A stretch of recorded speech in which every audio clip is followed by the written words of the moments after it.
Welcome, everybody, to another edition of Millennials Are Killing Capitalism Live. It is good to be with you on this Saturday, wherever you are. I know it has been a little while since we have done one of these. I took a little bit of a break and we're back. We're going to have a lot of stuff this July. So it's great to be with you. Take a minute, like, share, subscribe. It's great to have you.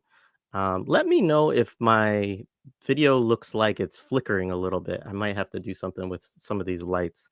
Um, our guest today, as folks know, is Abdaljawad Omar. This is our 21st, I believe, conversation since October 7th, 2023. Um, we're going to be talking about a few things. He's written recent pieces on Zohran Mamdani's win, which we'll probably save till the end, as well as the ceasefire between Israel and Iran. Both of those are on Mondoweiss.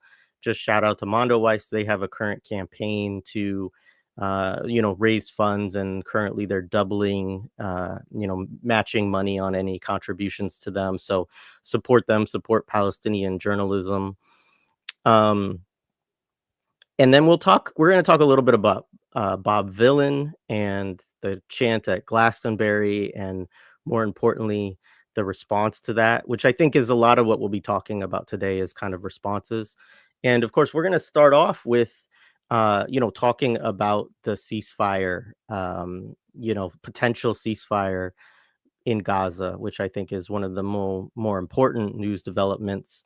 We'll talk about how that looks, prospects of it happening. Certainly, there seems to be some momentum there, but we've been down this road many times since October 7th, and so we'll see, basically. But we'll talk about that and much more. And then I also want to say, before we start, Palestine Action was prescribed by the United Kingdom yesterday. Stupid name for a country. That doesn't mean anything, as far as, at least as I understand, and having read up on it internationally. It doesn't place any limits on that. So there is a link to their legal defense. I've been trying to get answer of whether there are still further cases. I don't fully understand that, but I imagine that if not, then those defense funds will probably at least go to defending individuals who face charges related to direct action that get connected to Palestine Action. I also know that there are a bunch of people who are participating in like civil disobedience against the proscription. For people who don't know what that means, proscription, it's like being banned as a terrorist organization, essentially, which is quite ridiculous, given that they have just engaged in, by their own admission, non-violent direct action against Elbit Systems primarily, but other complicit organizations in this genocide. And so if anything, they're doing what we all should be doing. And so anyway, there's a link to where you can support their legal defense. I don't know if you're in the UK, you might want to check with somebody about whether you can actually support that fundraiser at this point. I don't know the answer to that.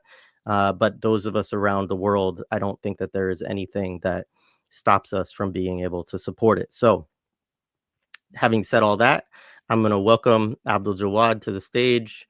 Abdaljawad, great to be with you again. Thanks, Jared. All right, let's see. Slight flicker. Okay, I just was checking my video. All right, I'm not sure why that is, but I'll try to fix it. Well, how are you doing? Surviving. Still breathing. We're a little late because Abdaljawad and I were having a heated debate before we got started about the meaning of Zohran Mamdani, which we'll let you in on later on in the episode. Not really. We actually, I think we agree a lot on what he laid out in his piece. But let's start with the ceasefire discussion. Where do you think things are at with this? We've been down this road multiple times, but it does seem that Hamas is putting forth its absolute best faith effort to get to kind of meet what is not a great proposal. But they do still have some concerns that they're going to try to, it seems like, negotiate in the implementation plans that would be discussed. So yeah, where do you think that this is at right now? Well, look, I think after what Trump called the 12-day war with Iran, and we'll talk about that as well. There is this space that have opened up in which Israel, mired in the moving sands of Gaza, specifically, the attritional war that is occurring on a daily basis. I mean, last month I think there was about 20 soldiers that were killed. Of course, dozens other injured. Much of these soldiers who were injured were also injured in a serious manner. So there's that level of desire on the Israeli military part to at least reconfigure, give soldiers rest, redeploy in a way that would allow them two options. The first is to continue this war after these 2 months of a ceasefire or a halt in the war, at least in its daily massacres. Around 100 Palestinians, even more, are now being killed daily in the Gaza Strip, of course, with different forms of massacre taking place. We're talking about the Eid massacres, for instance, which look something like Squid Games. We're talking about air massacres, so using air power. We're talking about also the targeting of, hospital workers, head of hospitals, journalists, as happened recently in much of the Israeli bombardment of Gaza as well. Not to mention, of course, the wholesale destruction of entire neighborhoods and cities. Specifically, currently, Israeli campaign is concentrating after Rafah and Khan Yunis. So all of these things happening at this current moment, which demand still some sort of halt or a pause, at least from an Israeli perspective. One, again, that would allow rest to take place for the soldiers, because at some level, even on a military level, when you reach this point of non-mobility, of having achieved some objectives, you become sitting ducks for the resistance fighters. And we saw some of these operations, including one operation where a Palestinian fighter actually dropped a improvised explosive device inside a tank, going on top of it. So things of that sort become more common, and it becomes easier for the resistance to actually target the Israeli military in mired ways. So that kind of attrition, plus the need to actually return the captives, plus the opening or the political space within Israel and the pressure coming from the Americans to actually halt the fighting, in order to also ensure on some level that Israel has the material means through which to continue this war further on in the months ahead. Because one of the things that happened also in the 12-day war is that Israel has lost also much of its munitions in the war it launched against Iran, whether it's munitions that it used to actually go on the offensive, or those defensive weapons that it uses in its multi-layered air defense system that it has, which also needs, it needs the industrial base in the U.S. to actually provision it. So all of this together, I think, are factors that enunciate on some level the need for a pause in fighting. Of course, like many Palestinians, I suspect that will only be a pause. It won't actually reach a final form of end of the war. Although that is also a contingency. We're just making predictions here. Maybe it will, maybe it won't, but it doesn't seem like it. At least I think that the Israelis still are hell bent on going deeper into Gaza, forcing the population deeper into concentrated areas, and continuing with its model of aid massacres alongside this form of brute humanitarianism that we're seeing, and of course ensuring to the extent possible that it will actually extract even a heavier and much more bloody price from the Palestinians before its hopes of ethnic cleansing can be realized, if they can be realized at any particular moment in the future. So this is at least where we at in terms of the ceasefire, why it makes sense from an Israeli and American perspective to go for a pause in fighting and to allow more aid to come in, to give a rest, but also to return these captives. That's why I think we will see on a pause in fighting, at least for the 2 months, ahead of us. But I'm not sure by September if we will also see the resurgence of war again in its brute form as well.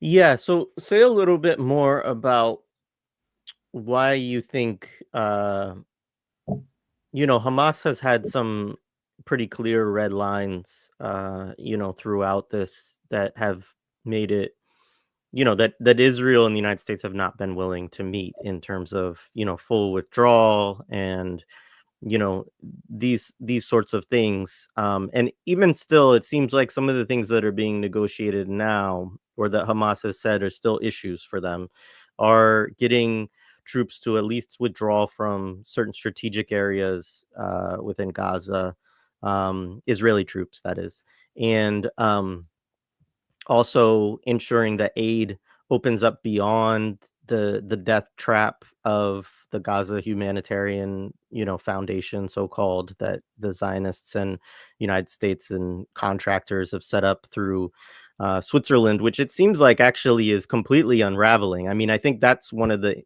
interesting things here is that, there was reporting that basically their foundation hasn't even like that it's not even legitimate within Switzerland, that like they haven't filed the proper paperwork, that's falling apart. And there's also a lot of bourgeois media even in the United States, like CBS recently ran a report, which is a very pro-Zionist, imperialist outlet, but they ran a report where they were grilling one of the, that's a generous term to what they were doing, but they were asking questions of the person, one of the responsible people within the Gaza Humanitarian Foundation, that he did not like and that he didn't really directly answer, of saying, hey, look, like people are getting killed at your distributions. There was also some videos that came out that, there's some disputes around them, but they, show American contractors, show Israelis, there's gunfire happening, there's people saying, I got one, this kind of stuff. And so there's a lot of, I think, attention, being paid to that particular, um, you know, regime of aid distribution, which you've done great writing on that, on the Gaza Humanitarian Foundation, which we talked about last time. So I guess that's a multi-tiered, but the reason I said that was because this is one of the demands also from Hamas, is to open it up, to say, hey, look, we need other NGOs, other, humanitarian organizations to be delivering aid in multiple ways, not just through these kind of death traps.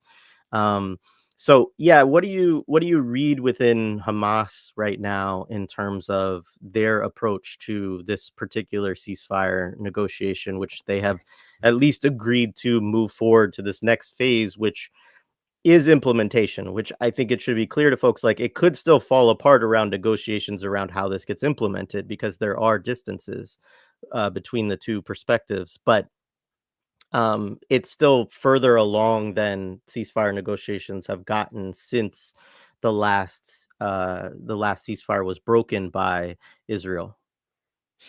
Well, look, I mean, when it came to this Israeli policy, I mean, Israel kind of identified, first of all, that to prolong its war on Gaza, there is a line that cannot be crossed, which is, to induce complete famine in Gaza. So in order to be able to still commit massacres on a daily basis, but at the same time, ensure that there is a social breakdown, perhaps an infighting and inequality and hunger, the rise of, if you want, merchants of war around food and aid, and also the penetration of the Palestinian society in Gaza by, organizing these forms of gangs that we have seen risen alongside these not trade, but aid routes that are taking place in the Gaza Strip. So that kind of strategy on Israeli part, which I think, the UN and its institutions and international organizations and institutions, with all their faults, and as I write in that article, because I think there is still something similar between the Gaza Humanitarian Foundation and much of these institutions, at least in this form of humanitarianism, and looking at the Gaza Humanitarian Foundation as this kind of apex of a humanitarian logic that is so tied to war that it's weaponized and used against the people that are being, at this moment eradicated and eliminated in Israeli on Israeli terms. Beyond that point, the resistance in Gaza has also devised a multi-pronged strategy of fighting these forms of phenomena.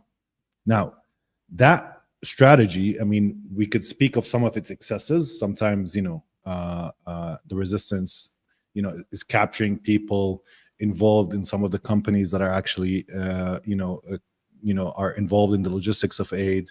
There's some pushback from Palestinian society in Gaza against these forms of excesses from the resistance part. But in large part, the strategy was based on delegitimizing, first of all, Palestinian elements that support this aid scheme. Of course, fighting directly the gangs that are formed, and of course, pursuing them and even fighting them in terms of gun battles. So there's a delegitimization and, of course, an actual breaking of any kind of hesitation around killing or executing those who are involved in such acts or enabling this Israeli-American scheme to actually go forward.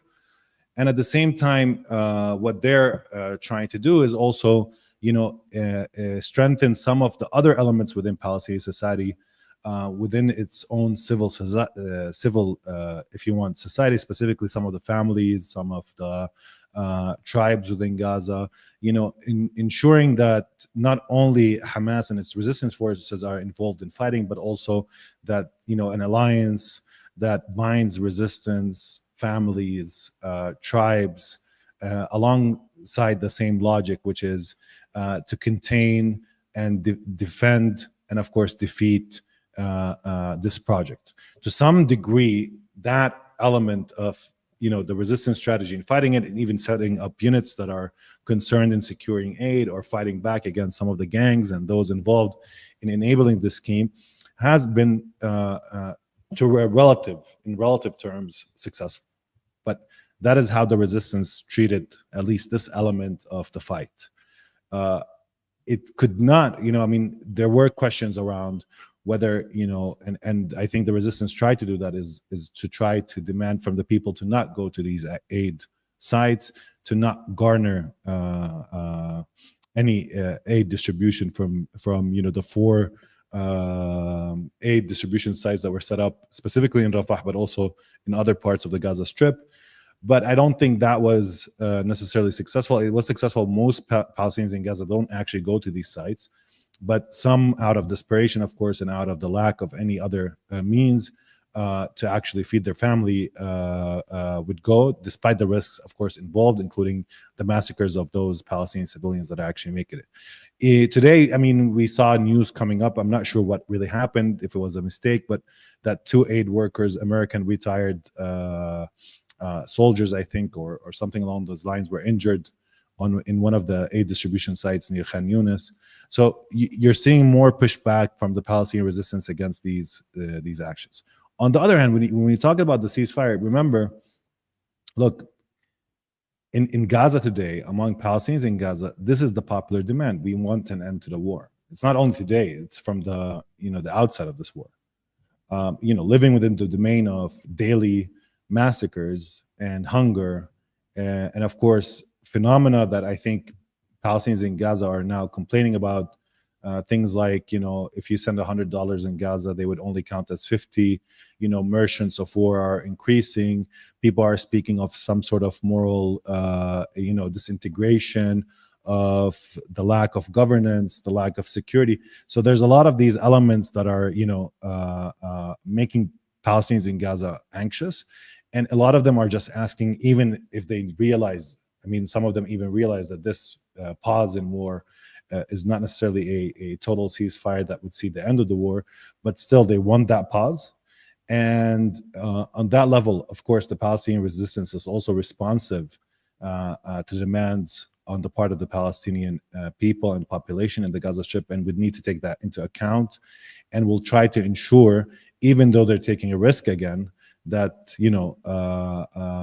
they might reach here an end of the war, or at least give the Palestinians in Gaza a pause, but still maintaining some of the cards left, which includes, retaining some of the Israeli captives, both dead and alive, within the domain of the Palestinian resistance, and at the same time ensuring that there's some sort of guarantees coming from the Americans directly or from the mediators that would ensure that there's a prolonged negotiation to actually see the end of the war, and not continue with the massacres as they were occurring in this particular moment. So that is Hamas's thinking, and I think they got enough to ensure that the 60 days will actually go through, because remember, the early proposals actually spoke about an exchange from the very early days that would see all the Israeli soldiers that are now held captive being released in exchange for Palestinian prisoners, but there would be no guarantee of what would happen after that 1 week. So they now have guarantees that at least these 60 days will be paused. And at the same time, I think when it comes to the implementation, specifically in relation to aid, that they're intended on killing at least this aid distribution scheme that is going by reinserting the role of UN institutions and international organizations rather than the Gaza Humanitarian Foundation, with its direct complicity and set up by the Israeli government and, of course, the American government in this context. So I think that's at least the thinking of the Palestinian resistance now. I mean, we should remember that, this is not, the Palestinian resistance is not in a strong position of negotiations for multiple reasons. The first is that, there's blood every day. There's 100 Palestinians martyred. Many of them are from the same family. This is something that, no matter how much people outside of Gaza get sensitized to, Palestinians in Gaza don't get sensitized because they're living within that domain of the massacre every day. And second of all, there needs to be alleviation of conditions, at least to give the population of Gaza some sort of pause. Having said that, I'm not certain, of course, that Israel will return to war. I don't want to hinge the analysis on that there might be an actual end of this whole, if you want, episode that started 2 years ago, for multiple reasons. First of all, because Israel did attack Iran. Now the question is, will it re-attack Iran or not? That's a question that remains open. There's a lot of ambiguity around that. And the second thing is that Israel at this moment will want to transform its operational successes, for instance, in Lebanon, the change in Syria, the battering of Palestinian resistance, the battering of Hezbollah in Lebanon, into some sort of political currency. And there is a space that has opened up for Israel that I think some of the Arabs, unfortunately, are willing to give an off-ramp to. But that would be contingent on the non-ethnic cleansing of the Palestinians in Gaza, at least from the perspective of some of the Arab states who are, part of this kind of imperial architecture in the region, including places like Egypt, Jordan, the new Syrian government, Saudi Arabia, the Emirates, Qatar, and others. So in that kind of environment, I think that there is that off-ramp, and that off-ramp serves to at least transform some of these successes into some sort of, if you want, new political grammar in the region. And as you remember in one of my pieces as well, I spoke about the two options in Gaza between this kind of idea of total eradication and replacement that, people like Ben-Gvir and Smotrich, and of course Trump has even pronounced with his Trump Riviera plan, or whatever fantasy idea, and as well as, the idea of neutralization, where, some sort of Arab force would come in, or the Palestinian Authority, or some sort of new governance apparatus can be set up in the Gaza Strip to replace the one that, Hamas set up for the past 20 years or so since it took over the Gaza Strip in 2006, if I'm recalling it correctly. So this is this is at least the two options, and we can see Israel going for that, specifically if there's enticement on the level of, some sort of new peace agreement, appeasements that could happen. And this is part of, if you want, the American rescue plan of Israel, because we should remember that despite everything that has unfolded, that this is some sort of rescue plan that is being actually implemented to actually rescue Israel, not only from its overextension and excess, but also, from the conflation between operational success and what it means to have actual strategic, if you want, victory, whether it's sufficient or total. And when you have people in the government, the Israeli government, who are ideologues and not as pragmatic as the ones that actually came before them, the Ben Gurions, the Moshe Sharits, even the Menachem Begin, who signed the peace agreement with Egypt. Beyond that, I mean, now you have these messianic, religious Zionists who are also leading at least part of the coalition that is forming the Netanyahu government, and they're hell-bent on, of course, transforming this moment into some sort of total victory, whatever that means. And in essence, I think that as they pursue that, the question will remain in Israel: will military force actually incur more results, or only lead to overextension, a tired military on the ground being faced with an attritional war on a daily basis, injured soldiers coming back, killed soldiers coming back, whether it's time for them to actually transform this moment in some sort of political currency. Unfortunately, of course, there's always these willing Arabs that will actually offer Israel some respite after 2 years of war, where Israel's very existential security was on stake, specifically in October 7th, where there was a breach in the psyche of Israel's, idea of impunity, of being this refuge for, as it was built or imagined, a refuge for the Jewish population across the world, of being the state that feeds on militarism and is always capable of defending itself. That breach and that void that opened up, but also even more recently with the rocket fire coming from Iran and its damage to Israel, not only on a strategic material level, but also psychologically, in terms of Israeli feeling the brunt of what a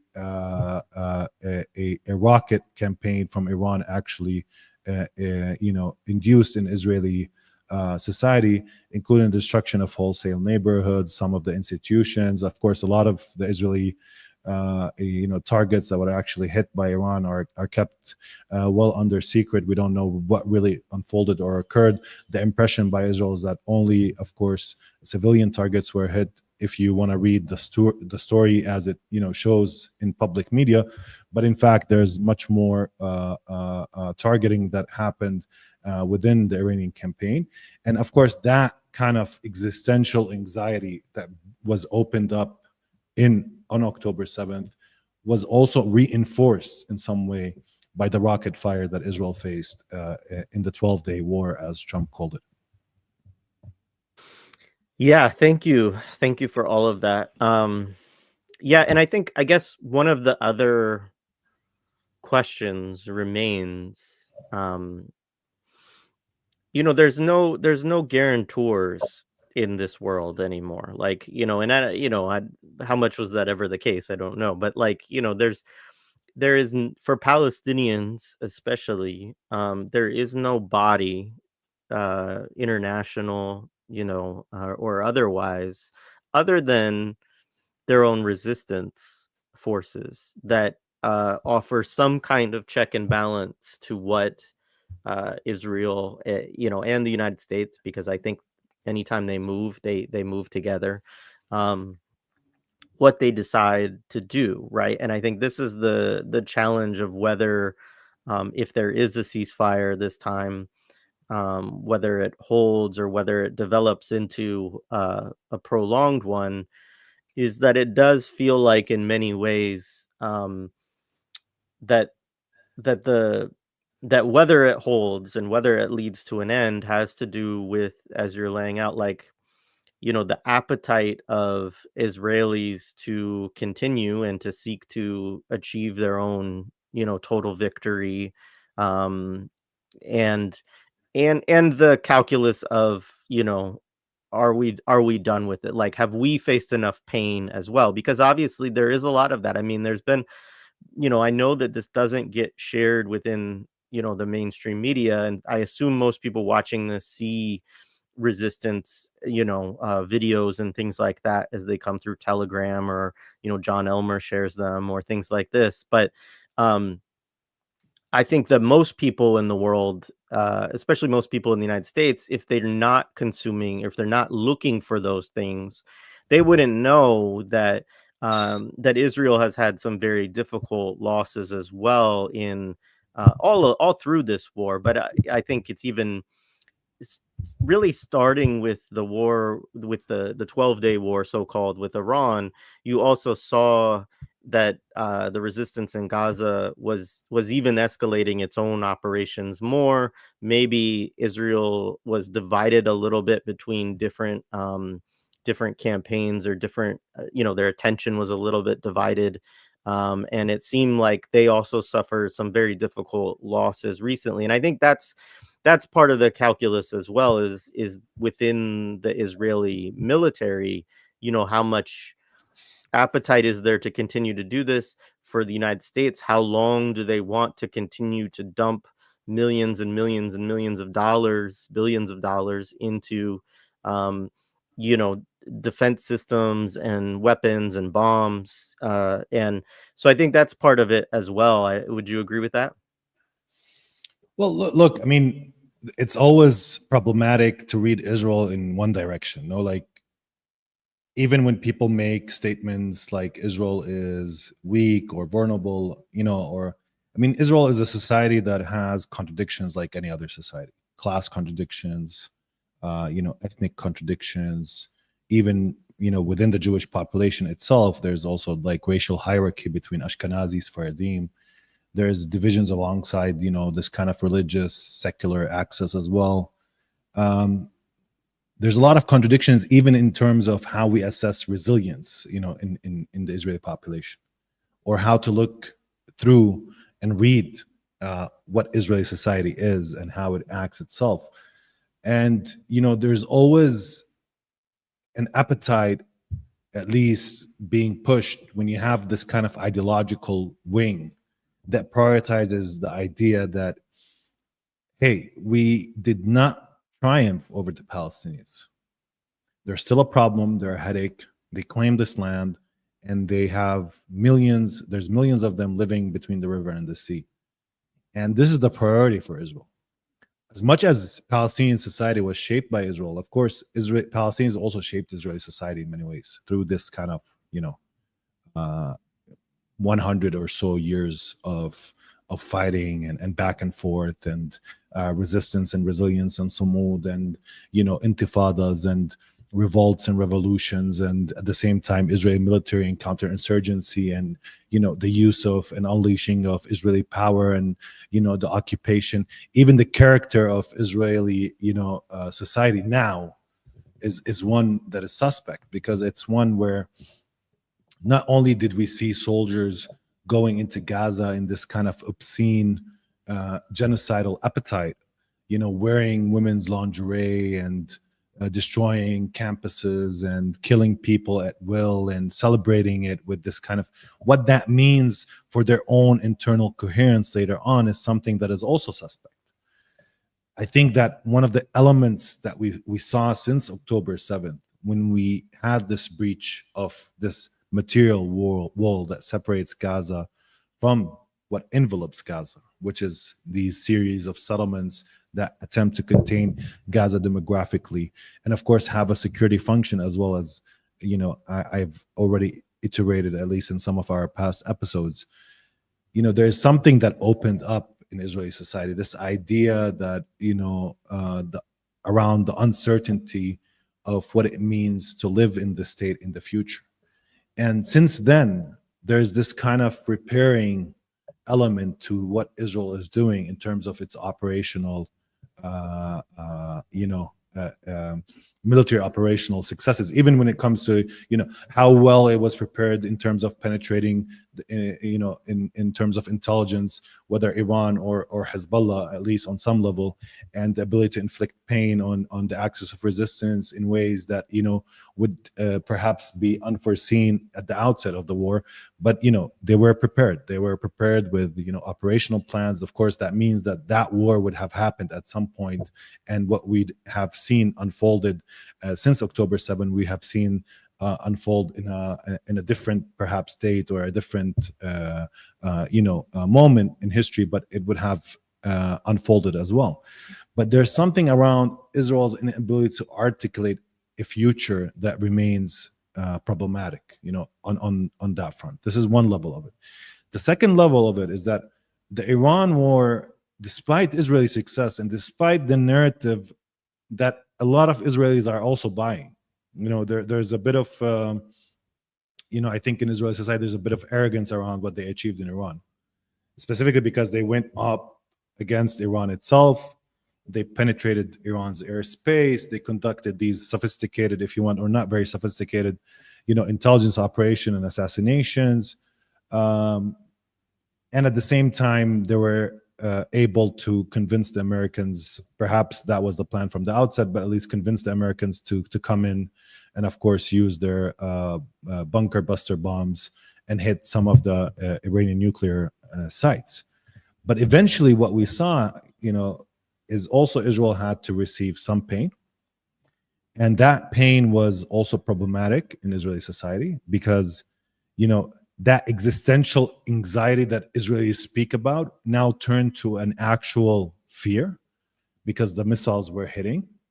And slowly throughout the campaign, actually the missiles were hitting with a higher rate. So there was a higher penetration rate. And the whole idea of Israel as a refuge, whether it's metaphorically in this kind of Zionist ideological mantra that was raised, or Israel as a refuge that also sustains itself through this multi-layered air defense system that the whole region participates in, including American, French, and British military assets that exist in the region that help support the detection of missiles coming out of Iran, that gives Israel all of these different layered defense, include THAAD and HATES, what Israelis call HATES, or I forgot what its name in English, and then also the Iron Dome and other elements. So imagine a society that actually lives and dies by the penetration rate of Iranian missiles. Basically, that's a condition on which Israel, on some level, exists. So there was this kind of prospect, like the prospect of facing these Iranian missiles was also, I think, sobering on some level. But I think what the Iranian campaign showed us is that Israel's power has some limits. I mean, of course, we don't know. Maybe in the future that limit can be transgressed, but it has some limits, not only because it's dependent on the West for acquiring weapons, not only because it's highly dependent even on a direct American intervention to actually get anything done objectively in Iran, and we don't even know if it actually was done or not. And that's important because the results are ambiguous at best. There's a lot of discussions around what the results were, but also because I think that on some level, despite what it showed in terms of successes, and by raising and elevating the bar of total victory, what Israel is in fact only incurring measured successes, relative success, sufficient, if you want, victories, even if you want to frame it in that terms. And what that means is that neither resistance has ended in the region, nor the elements that compose the resistance have completely faltered. And still you have Hezbollah that could repair and reconstruct, and at the same time, at some point, also re-engage in a different manner Israel. You still have Iran. There's no regime change until this moment in Iran. In fact, the regime perhaps has become more popular after it was attacked directly. And this is something that also I think was part of the campaign's objective, but I don't think the Israelis succeeded in actually getting the Iranians to be completely off balance, that they would lose the course of action, despite some of the successes that they speak about, which is, targeting of some launchers and hitting some, the Israelis claim they hit 50% of the launchers of ballistic missiles. They claim that they've hit some of the storage for these missiles. They claimed, of course, that they ended, or they at least delayed the nuclear program. All of these things that are, are being claimed in terms of successes. But at the same time, Israeli fragility and vulnerability was actually exposed quite open in the current war. Specifically, the refuge, and this I take from somebody who I respect a lot, Hla.bashbash, who recently gave a lecture, and he spoke about, also he noted, for instance, the idea that in Israeli society there's three forms of refuge: the metaphoric one, but also the mamad and the miklat. In Hebrew, that means every home in Israel has to have like one room that is reinforced with concrete and has specific specifications.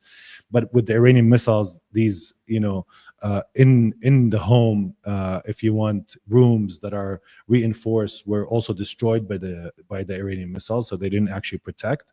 And at the same time, the miklat, which is the outside shelter, which is usually underground, was also hit and was also destroyed. So in many ways, this idea of safety, of normalizing the falling of rockets, of feeling that safety through these kind of process, whether it's through the offensive element of the campaign or defensive, which is the active defense, this multi-layered air defenses, or eventually this passive defense, which involves this sheltering. This was a bit shattered in this campaign, and I think that will also have some sort of repercussions, at least on the psyche of Israeli society on some level. Of course, that doesn't mean that Israel is breaking down. Again, what I'm saying is that, in fact, the narrative in Israeli media mostly is one of celebration, and it's one of a narrative of triumph, and it's a narrative of repairing the relationship between military and society, and of course the military and the political leadership. Having said so, I mean, we should also remember that these internal fights are still occurring and unfolding in Israel. Internal fights between different factions, internal fights around the future of Israel, the legal coup that a couple of years ago led to wide demonstrations in Israel is still occurring and unfolding. So a lot of these internal contradictions are still going on, even if they were temporarily, let's say, paused. Although I wouldn't say they were paused, because they still coexisted with the war on multiple levels, and they continue that there. And even after this war, you would still have the person responsible for the failures of October 7th in Israeli mind being still in power, because it seems that this person is the only option that really Israel has, which is in this case, somebody like Benjamin Netanyahu, who, if he actually run for elections today, there's a good chance that he will be the prime minister of Israel once again. So all of these multiple, if you want, entry points to understanding what's happening in Israeli society, which tells us that type of crisis, whether it's a legitimate crisis when it comes to its relationship today with publics across the world, I wouldn't say with political elites, but with publics across the world, whether it's inability to actually stop and say we've succeeded enough, or we've triumphed enough, let's turn this now into a strategic rearrangement of relationship with the region, and reframe our relationship also with the Palestinians in some way, but still maintaining this kind of high military budgets, because we cannot really be rest assured that the threat in the region has actually really subsided. So this is the problem with this 2-year war, is that Israel went for, as Benjamin Netanyahu declared it, this new independence, the regeneration of Israel. But I'm not sure that that's what Israel is actually getting. And that's what leads also perhaps to the desire for even more war, for even opening the space with more blood and more massacres and more killing, whether in Gaza or elsewhere, because of that kind of condition where you don't feel necessarily that you've actually made it outside the domain of of what is actually acceptable for you. So that's a problem with Israel. It lives in these kind of structural contradictions. War sounds like an answer, but even when you use and unleash and kill and destroy, you're still losing a lot and shedding a lot of support, moral capital, diplomatic cover. You're still, you're losing a lot of that. But at the same time, the extent of the successes, are suspect. And this is where, the Gaza ceasefire comes and the pause there. Not only is it necessarily problematic for Israel, because it still enunciates to some extent, at least for a while, a limit to what Israel has achieved thus far in Gaza, despite the destruction and elsewhere. Even Israelis themselves call it a tie with Gaza. This is how they, we've succeeded against Hezbollah in Syria. We're very successful, although it's always good to remember that it wasn't an Israeli success in Syria, and it shouldn't be attributed as such. Despite what Israelis say, and of course, Israelis, opened up, if you want, the space for these Idlib rebels to actually conduct their operation and offensive against the Syrian regime, but we cannot really place it centrally as an Israeli success. And now what they're, advertising as a success in Iran by destroying the nuclear program, or at least delaying it. I mean, what I'm trying to say, at least, but just a final note, what I'm trying to say is that despite some space opening up, the only real, off ramp that is being offered is what form of political arrangements can be made with the Arab world. And here, the issue of Syria comes quite centrally, because the idea and the prospect of normalization, whatever that means in the Syrian context, whether it means Syria would give up the Golan Heights, or whether it will, have some sort of secret but kind relationship with Israel, like Qatar, for instance, or whether, not so secret but not fully diplomatic recognition, or whether it will continue in this kind of ambiguous coordination between the new Syrian regime and Israel, specifically when it comes to coordinating against the reconstruction of Hezbollah in Lebanon, or something along those lines. I'm not sure what's going to happen in Syria, or whether it's the potential for Saudi normalization, which could also ease some of that kind of anxiety/fear, that void that opened up in October 7th, reinforced throughout the world in different multiple levels, and recently was also felt by Israelis by the rockets hitting major urban centers, but also hitting a lot of the strategic targets that Iran wanted to hit and actually was able to hit. Right on.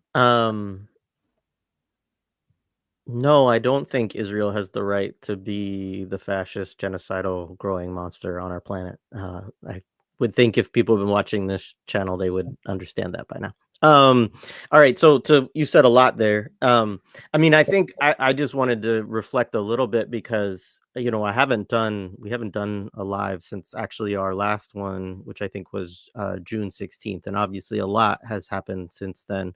I was on vacation as the whole war with Iran, our episode was like a day or two into the war between Iran and Israel. And I have to say, like, I think you're laying out a lot of the important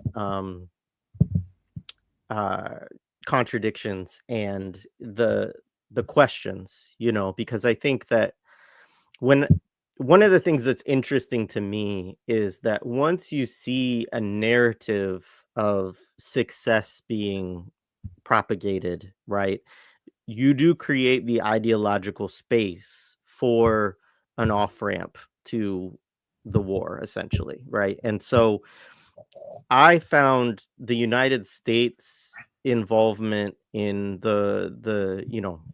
I mean, they were always involved, but the United States direct participation, the bombing of the nuclear facilities, which had already had the nuclear material taken out of them, because Iran, of course, knew that that was a likely scenario. But nonetheless, there are centrifuges, there are things that can't be moved in those spaces, and so on, right? And so it's not nothing that those were bombed. We don't know, as you say, the scale of the destruction. But the narrative that Trump sought to propagate out of this was one of obliteration, of total success, of shock and awe, and we came, we saw, we did it. They didn't even see us, etc. Right? And Netanyahu also jumped on board with this, like, America, you're our great partner, and you did this, and I said that you would deal the death blow of this war, etc. And that narrative to me immediately seems very fake. I mean, it just seemed very manufactured that you would have this 12-day war, you would do one bombing campaign, and I don't care how strong how many pounds the bunker bomb busters are and all of that. It's clearly not something that is going to dramatically reduce Iran's capabilities as a potential nuclear power in terms of the ability to develop nuclear weapons. Now, could it delay it for some period of time? Yeah, it definitely could, but it's not something where they have so many people who have been trained, who understand how to do nuclear engineering and so on, that there's a lot of capacity there that can be ramped back up, and there's material there and so on. And I think also there's a number of countries, whether it's China, whether it's Russia, right, that will see what happened and would be willing to support Iran in whatever way that they can to help them get back on track on that front. I also think it really raises for Iran the existential nature of them developing nuclear weapons, because of the way that their sovereignty was completely transgressed by Israel and by the United States, that they're going to need to probably ramp up their deterrence capacity, similar to how, like, DPRK or North Korea has over the years, where it's much less likely that somebody would want to engage in some kind of hot war with them, because they would be afraid of the consequences of doing so being really devastating, right? Um, so that narrative of success to me was very interesting in terms of, um, obviously it led immediately to the end of that war, particularly with once there was that single attack on the base in Qatar that the US holds, right? And that happened quite quickly. And I think that it is very interesting that we also see a ceasefire conversation in Gaza coming on the heels of that. Now, as you say, I think there's a real problem, and what you're laying out is that you know there can be a narrative of some success, and there are successes that Israel can point to in this 2 years. Um, but they, as you say, they don't have anything. They have not eliminated the Palestinian resistance, and they really can't. Without a total genocide and ethnic cleansing. And even then, you enter a situation where the resistance may be from, outside of the country, as it has been in the past, more than within the territory of Palestine and, 48 and so on. Um, but I think it raises just a difficult position where, I think the more that we hear narratives of success, which will be very interesting because Netanyahu is on his way to the United States, and I think should be here within the next couple of days, if he's not already. And I think it'll be really telling what kind of narratives he and Trump start to propagate about their achievements, quote unquote, throughout this war. Because I think if the more you see narrative of success coming from these forces, that the more likely it is that they are looking to draw things to a close. That's just my take on that. I felt like the bombing of the nuclear facilities by the United States seemed to me to be giving Israel an off ramp to that struggle, to say, okay, they don't want these missiles coming into Israel every day, every different parts of the day, etc. We need to have some closure where we can claim a victory and walk away, which is not to say that Iran didn't face any destruction. I mean, we've seen videos and so on. Like, it's not to say that, but it is to say that, I think the impetus to end it came from the United States and Israel not wanting to see that war continue to go on. No, I mean, yeah, I mean, I don't necessarily disagree with. I mean, I think narratives of success have that element, but that's the problem with Israeli narratives of success. They're always like temporary fix, and that's what I was trying to point out in my earlier reading. It's a temporary fix. It's like somebody who's on drugs, and they get really high, but then the next day they're like really down. And that's one of the problems with Israel, is that on the one hand it's trying to find this kind of final resolution, even this kind of messianic vision on some level, and on the other level it cannot really achieve that. And at the same time, it's still facing a lot of fraud from within, a lot of internal contradictions from within. Now, the contradictions don't necessarily lead to Israel's dismantlement, because it's, of course, it's contingent on whether there's global resistance to Israeli, apartheid and ethno-supremacism and settler colonialism, and of course, its role as an imperial, forward base in the region. If there is that kind of resistance, then Israel will still be, or still live within these contradictions.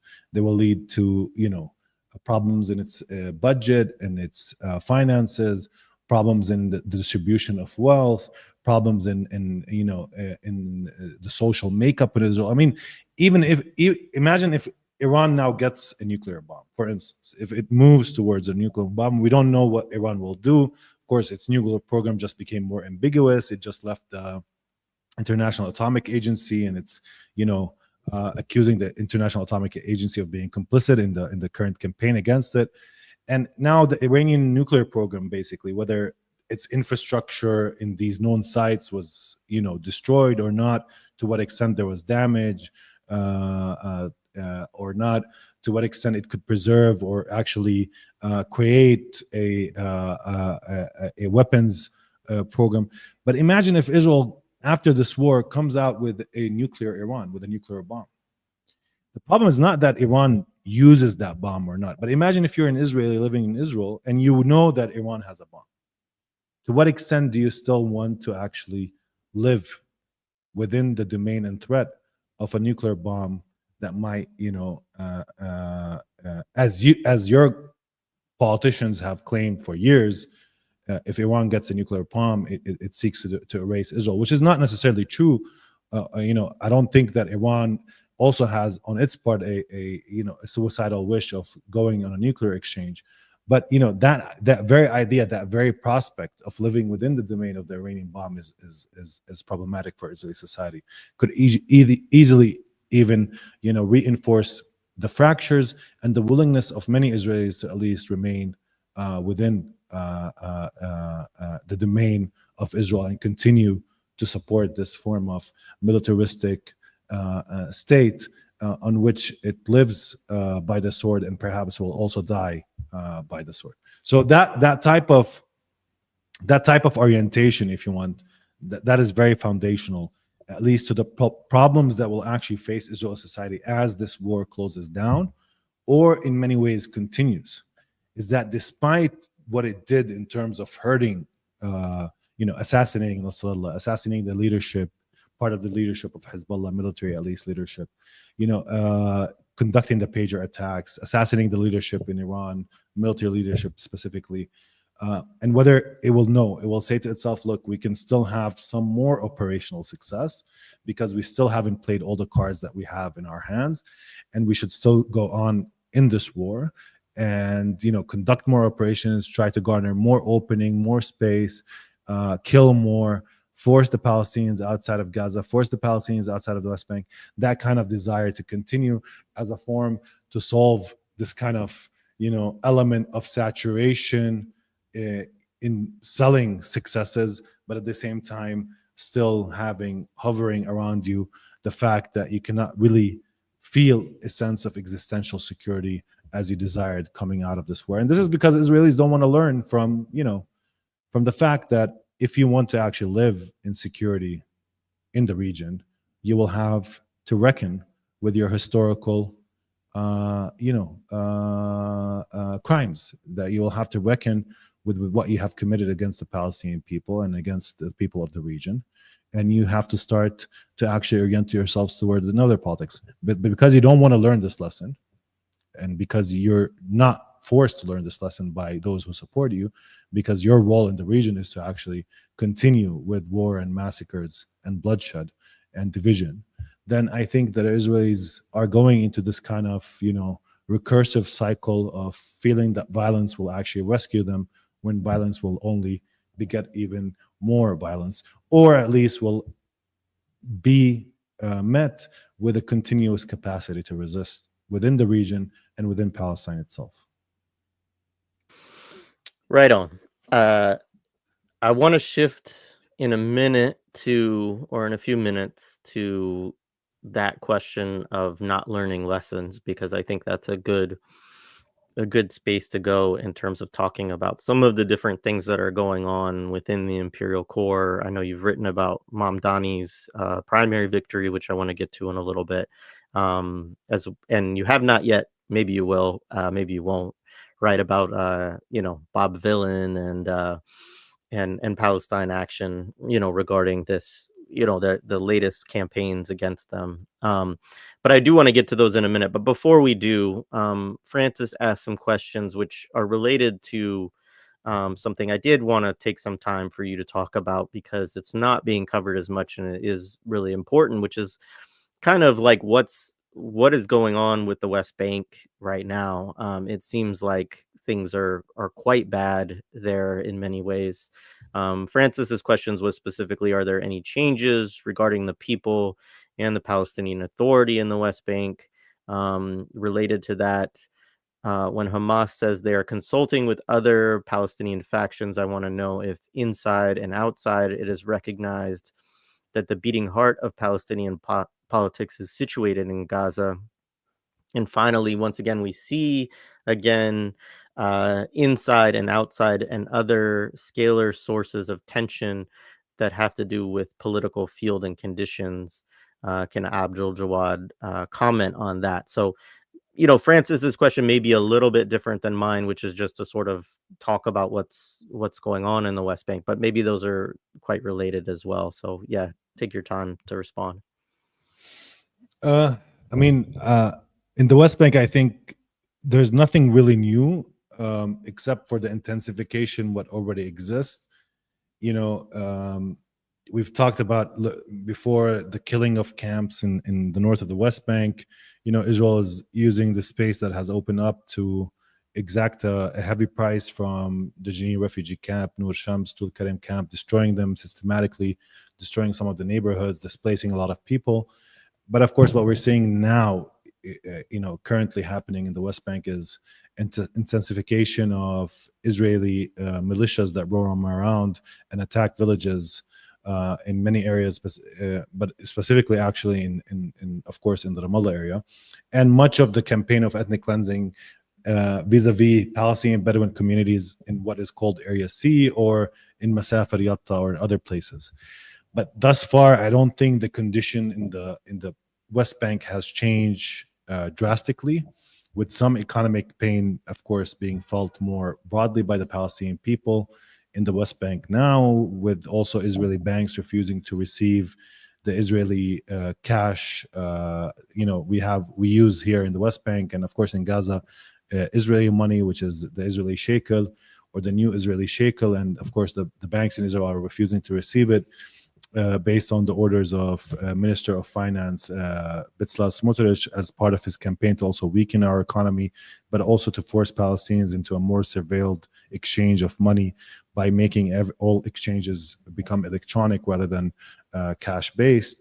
But beyond that, beyond these developments, I wouldn't say that there's anything radical changing in the context of the West Bank. I think the West Bank is still in a heavy political paralysis. Caught between what Palestinians in the West Bank are seeing unfolding in Gaza on the one hand. On the second hand, of course, feeling a sense of wanting to do something, incapable of doing something, and at the same time, for with a Palestinian Authority that is also ensuring that the capacity of Palestinians to resist is not resurrected, at least at this particular point, or that there's any effort to actually resurrect it, because it's hinging itself completely on the architecture in the region that America leads and manages, whether through the Arab states and of course through diplomatic channels, and of course through Israeli interests being safeguarded through what is called the security coordination, etc. So I don't think that there's any fundamental change happening. Also in people's attitude, we could say this is a moment not of flow, but an ebb. It's not necessarily a moment for action, at least on the part of the Palestinians, at least thus far. And I feel that that is not something that will change anytime soon, specifically since Israel took its gloves off, and this kind of brute use of violence, whether in Israeli prisons where Palestinians now reside, specifically from the West Bank, but also from Gaza, or whether in Gaza Strip itself, or whether in the West Bank as well, in terms of its the happy trigger soldiers that are using their violence much more openly at will.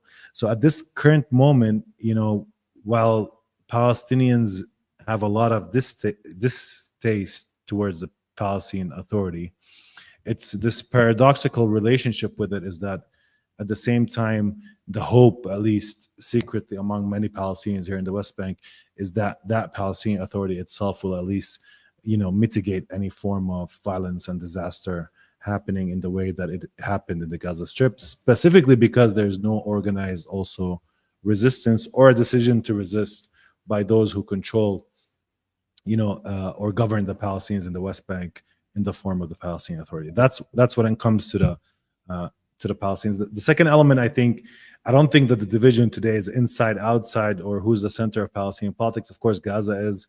I think Palestinians recognize that everywhere, not only in the West Bank, not only in 1948, not only in Jerusalem, but also those in the diaspora.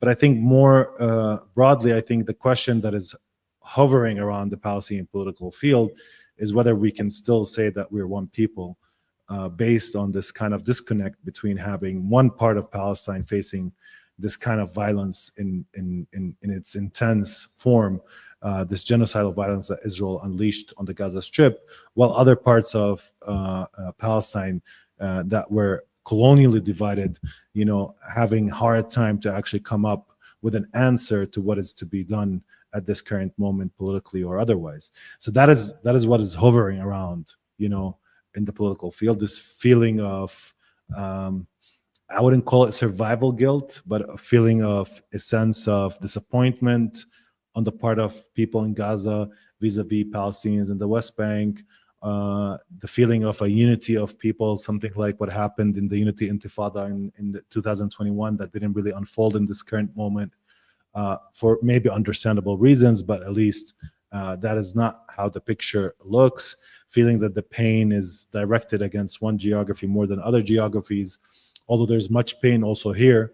But at the same time, it's a condition where the Palestinian collective will have to reckon with on multiple levels. And it's one of these things that also, when we spoke about Israeli contradictions, it's one of the contradictions that are also a part of the Palestinian story. This contradiction between various cries for accommodation with Israel, trying to not arouse its fury, specifically when you live within its domain, and where your body and your life is basically contingent on the decision of a settler or a soldier, without any form of repercussion or responsibility on the part of those who kill you or arrest you or otherwise. And when you see the world actually still supporting Israel, still deflecting from its massacres, still giving it arms, then that kind of picture, hits home for many Palestinians. And the idea of resistance becomes much more, if you want, at least vulnerable to critique internally, not only if you want, externally. So that is the picture, at least, that's what's hovering around in the Palestinian political field, the idea of what it means to be Palestinian today, whether we can speak of a Palestinian people that are united, although my diagnosis has always been that that is not necessarily the outcome of this war, that this war actually clarifies things that have already been moving on through this kind of colonial manufactured divisions that were created through the Oslo process specifically, but even longer than that, since 1948, if you want, and even before that, where divided geographies, divided forms of privileges, rights, economic conditions create different mentalities, and if you want, different ideological orientations, even among Palestinians themselves.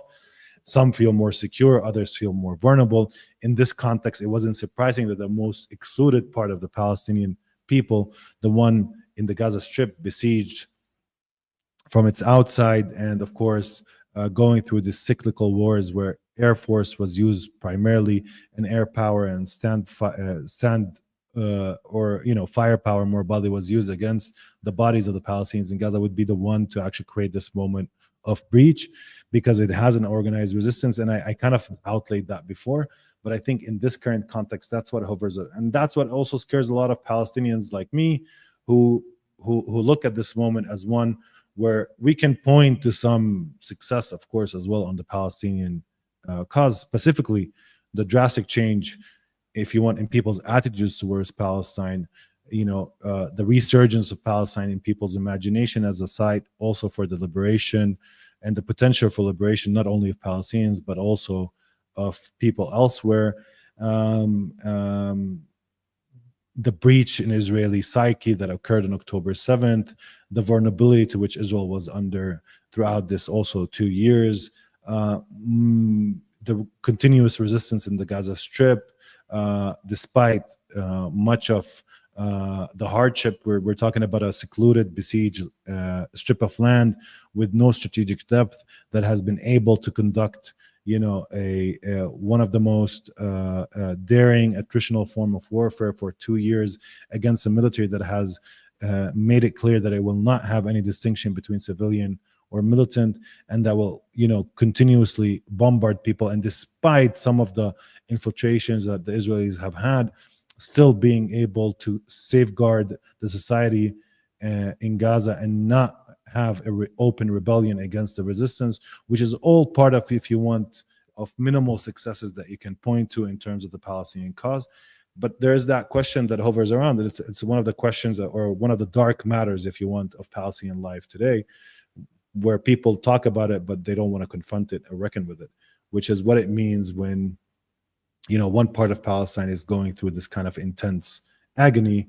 And, in a place like Ramallah, you have a mall opening, or, life continuing as if nothing is happening. Now, I'm not saying that that's the case, but at least on the surface, that's how it looks and feels, of course. Right on. A little bit of further clarification from Francis and another person in the chat is that is based really around this discussion of consultation around the ceasefire, which, as I understand it, is fairly standard. That they talk to other resistance factions, that they talk to a lot of different sectors of civil society and so on within Gaza, people to get their pulse on these negotiations and their weigh in. But I think the question also is whether whether that includes Feta and and the PA and that sort of thing, or if so anything on the consultation that you would No, add. I mean, I'm not sure if I don't think that Hamas consults Mahmoud Abbas. So, like, if that's the question. So, but they consult. I mean, there might be some sort of talks happening between Hamas and some personalities within the Palestinian Authority over a possible, arrangement happening in any post-war scenario. I don't think that these type of talks have not occurred. They have occurred, but I think when Hamas refers to consultations, they generally are consultations with those who are fighting in Gaza, specifically people like in the PFLP, DFLP, Islamic Jihad, and others who have actual presence in terms of a resistance fighting force within the Gaza Strip, and actually includes some factions that don't have necessarily national representation but are local to Gaza itself. So yeah, I mean, that's what they mean by consultations with other Palestinian groups. Thank you. All right, let's pivot to the imperial core. So I'll save the Mamdani conversation because I'm sure we'll have more to kind of dig into there since you've written a piece on it. But I'll start with, obviously another thing that happened when I was on vacation is, the Glastonbury Festival, which is a huge music festival that takes place every year. And, it was aired on BBC, and BBC made these links to try to avoid kneecaps set because folks who don't know probably do, but kneecap is an Irish from the north of Ireland Republican hip hop group basically that has been under target by the UK for allegedly supporting Hezbollah and so on. But they have a tradition within kind of Irish Republican resistance to British imperialism. They have a kind of anti-Zionist stance. They did put out some statements that I thought were kind of wishy-washy, but I think it was as they were trying to avoid their own prescription and potential, legal consequences actually for some of the stuff that they have potentially said or done.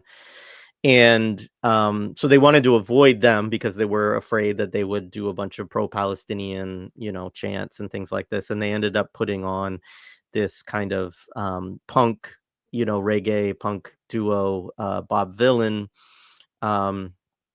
And they get this chant of death to the IDF, which the whole crowd responds to. There's Palestinian flags everywhere, and this is live on the BBC, and it causes quite a stir within UK society, particularly among the mainstream media, because obviously and I think this is the point that's kind of important, and it connects also to the banning of Palestine Action, is that you know the British involvement and Elbit systems and all of these things, I think even much more than in the United States, there is a large percentage of people in the UK that are very vehemently against the support of their state and weapons manufacturers in their state of the Zionist entity, and are against it. And you see the popularity of those chants, you see all those flags and so on, and you see this divide, right, between what the mainstream media wants to present as Israel is our friend and our partner and our ally in the region, which is the same crap we get in the United States, but of what is a very mass a support for Palestinian self-determination, and a support an opposition to genocide, certainly an opposition to what Israel has done over these last 2 years, that has a lot of mass support within the UK. And so what do you see in response? You see quite draconian measures to shut these things down, whether it's canceling of Bob Vylan's visa to come tour to the United States as well as Europe. They did do shows in Greece, I believe, in the last couple of days that looked like they were huge, and people, and it's there's a lot of contradictions here, because also this is not a group that was well known before this happened. I mean, I'm sure people knew who they were, but most of us in the world had never heard of this group before. And now all of a sudden they're kind of world famous, at least among people who see some support for Palestine. So I was just curious kind of how how you're reading that, alongside also the prescription of Palestine Action, which of course has, I think also we should say, been the most successful of direct action campaigns, going back years, even before October 7th, against complicity with Israel. So yeah, what would you want to say about this? Look, I think when you have criminalization of anything, it actually points out towards some success, because the more you see the state, whatever that state is, move towards criminalizing a group or trying to open the space for even more clampdown against these groups, legally and otherwise, trying to delegitimize these groups, it means that these groups have actually have made some headway, not only in terms of public imagination, but also in disruption of much of the manufacturing of Elbit systems, for example, in the UK.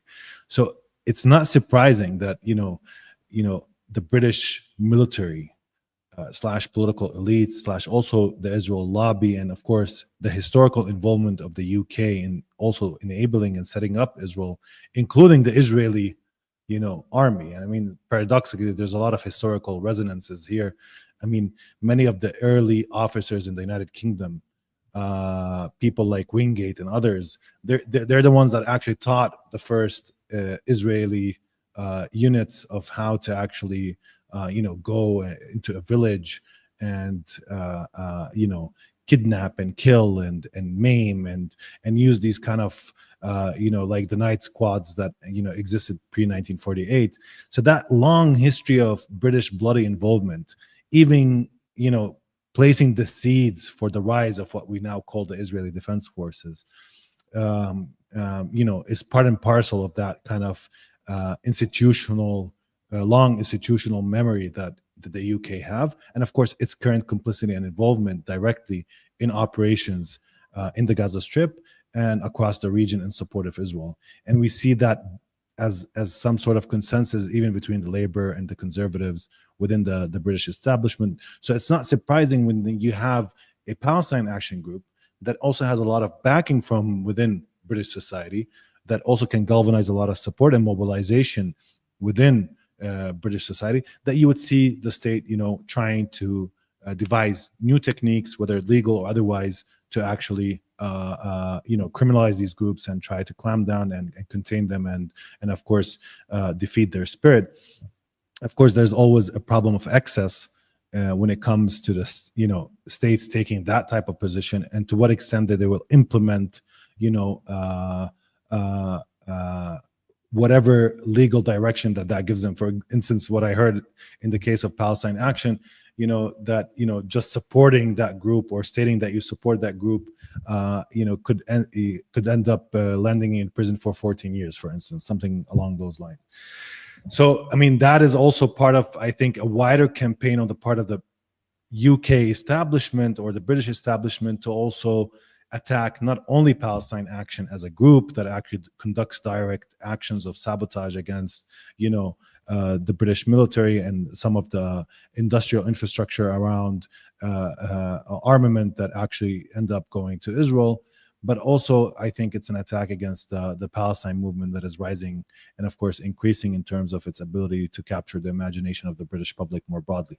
And this is why I think also Bob Vylan's, death to the IDF came not only as a moment where you can grab attention perhaps, but at the same time on a level to actually defy directly and of course manufacture this overblown crisis. I mean, the British media has been speaking about what this duo have said in this festival for at least 4 or 5 days now. They haven't given up on talking about it and discussing it over and over again. It shows this kind of hysteric reaction that wants to, on the one level, contain this rising support, wants to make it controversial, wants to scare people off from the Palestine movement more broadly. But I think that these are kind of desperate elements, because much of the arguments being placed front of center are really nonsensical.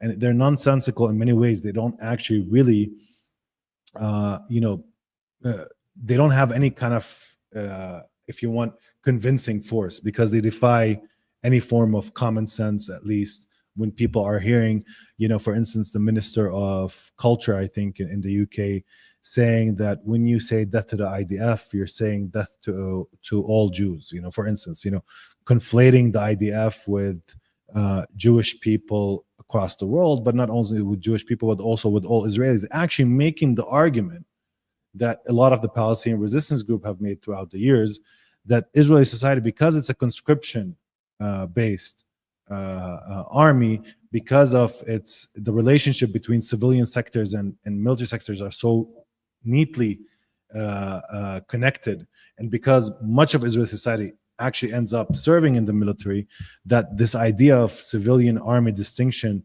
in which Israel tries its best to actually maintain when it comes to it being targeted, like we saw what happened with the Soroka hospital when one Iranian missile, I think, hit near it or on it in the 12-day war, as Trump called it.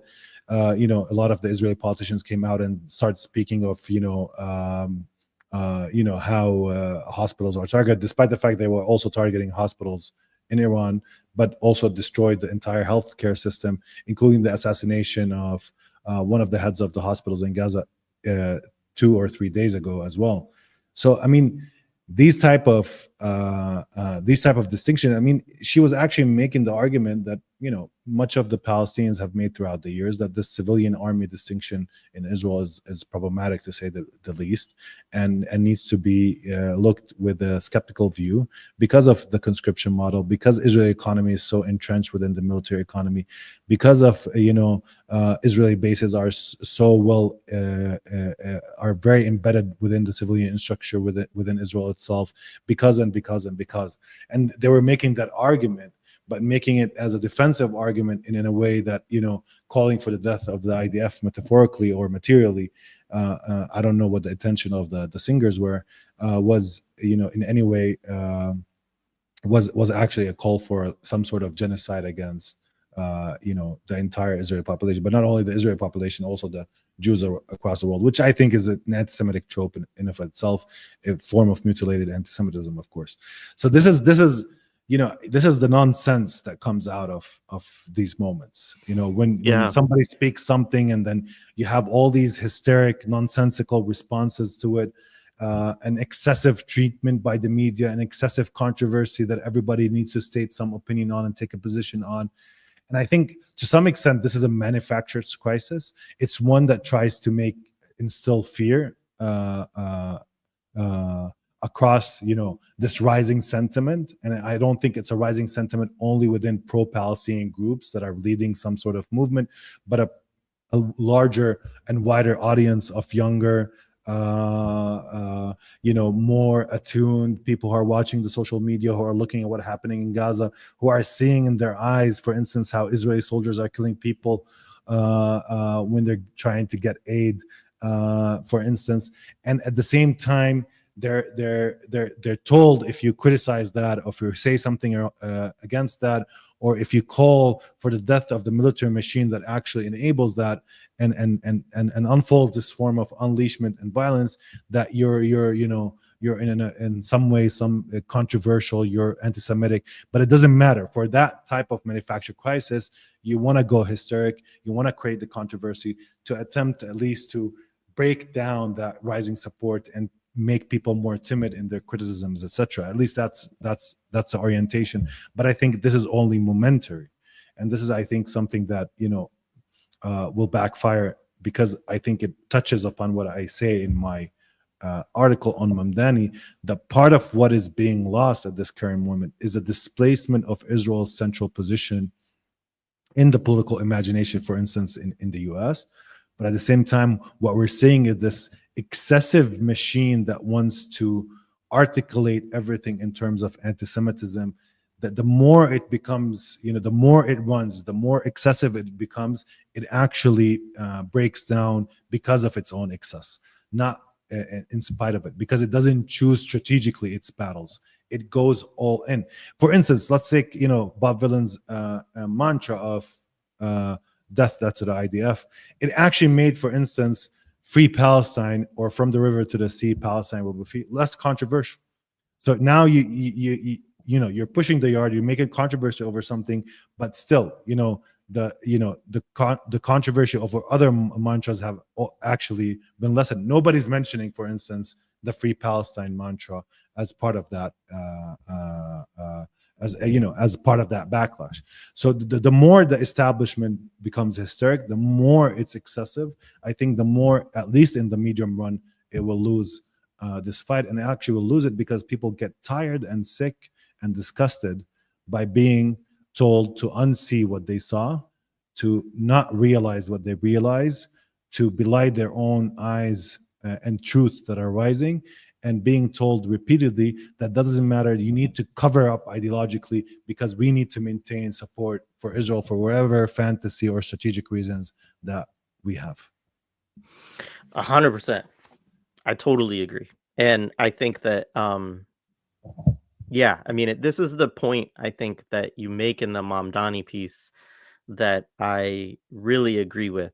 I shout out to my friends over on Struggle Session, some of my fellow Tanky Group Therapy, folks, Adnan Hussein, who hosted a session, and they talked a little bit about your piece on Mamdani, but I didn't feel like they really, for the most part, addressed the arguments that you're making in that piece. And I think, unfortunately, I disagree with the title of the piece. So the piece is titled Zohran Mamdani's Victory Marks the End of Israel's Central Place in U.S. Politics, which Adnan said would be a controversial thesis. And I think it is quite a controversial thesis, but I don't actually think that's the thesis of your piece. I think, as we both know, people who write articles don't usually get to determine what the title of the article is. And in this case, I think that, the title might be one that catches people's attention, but it's not really directly related to what you're talking about in the piece, which really is this kind of exhaustion on multiple levels. And, I don't think that that's what's represented by Mamdani's victory, nor, as folks know who have watched my show for years, do I have much of a belief that in the kind of social democratic electoral strategy within the United States as a vehicle to enact political change. I don't think that it usually does that. And to the extent that these campaigns operate within the Democratic Party, they throw up all kinds of contradictions, and we'll talk about the contradictions that they throw up, which I think are interesting in and of themselves. It seems often to produce a sort of left politics that is constantly kind of de-radicalizing. And, we can talk about that a little bit in terms of what I think are some of maybe the negative effects that could happen with the Mamdani campaign and what those might look like. But what I would say is that where I think what you're laying out in the piece is important, and in that case, it's also important in terms of what Mamdani, his campaign represents, is how the establishment responds to Mamdani, and the fact that those responses are excessive and that they're not successful, and what that lack of success of those responses means about where people are via these, these charges that criticism of Israel is anti-Semitic, that, that we must disavow everything related to Palestine in order to enter into politics. And that I don't think that those things, that most people take that shit seriously anymore, to be quite honest, and excuse my French. But anyway, say a little bit about what you're looking at in that piece, and how you read the importance of that race. I mean, look, like, my piece was not, a call for electoral theory of change, for people who want radical change. I mean, I wasn't writing it from that perspective. So that just one element that should be just mentioned earlier. And I agree. I mean, I think, the title, I didn't put it myself, it was the editors, and I think it's more to also attract, traffic for people to read it. But beyond throwing my editors under the bus, I think that on multiple levels. Shout out, by the way, shout out to Mondoweiss, because yes, I think that I'm glad that they publish so much of your work. I think they do a lot of other great stuff. So I don't mean to throw them under the bus, although I do disagree with the title. Yeah, of course. I mean, no, I'm just making it. I think what is important is that when we go through periods of discursive symbolic changes, it's not necessarily that we see, people move from one side of the equation to another, although that happens as well. Like if we look at, for instance, much of the polls that are coming out, specifically among Democrats in the US, that they show a radical change of, position on Israel from, being a party that a majority of which supports Israel to being a party that actually now much of the Democratic base perhaps is more sympathetic, as many of these polls, of the Palestinians.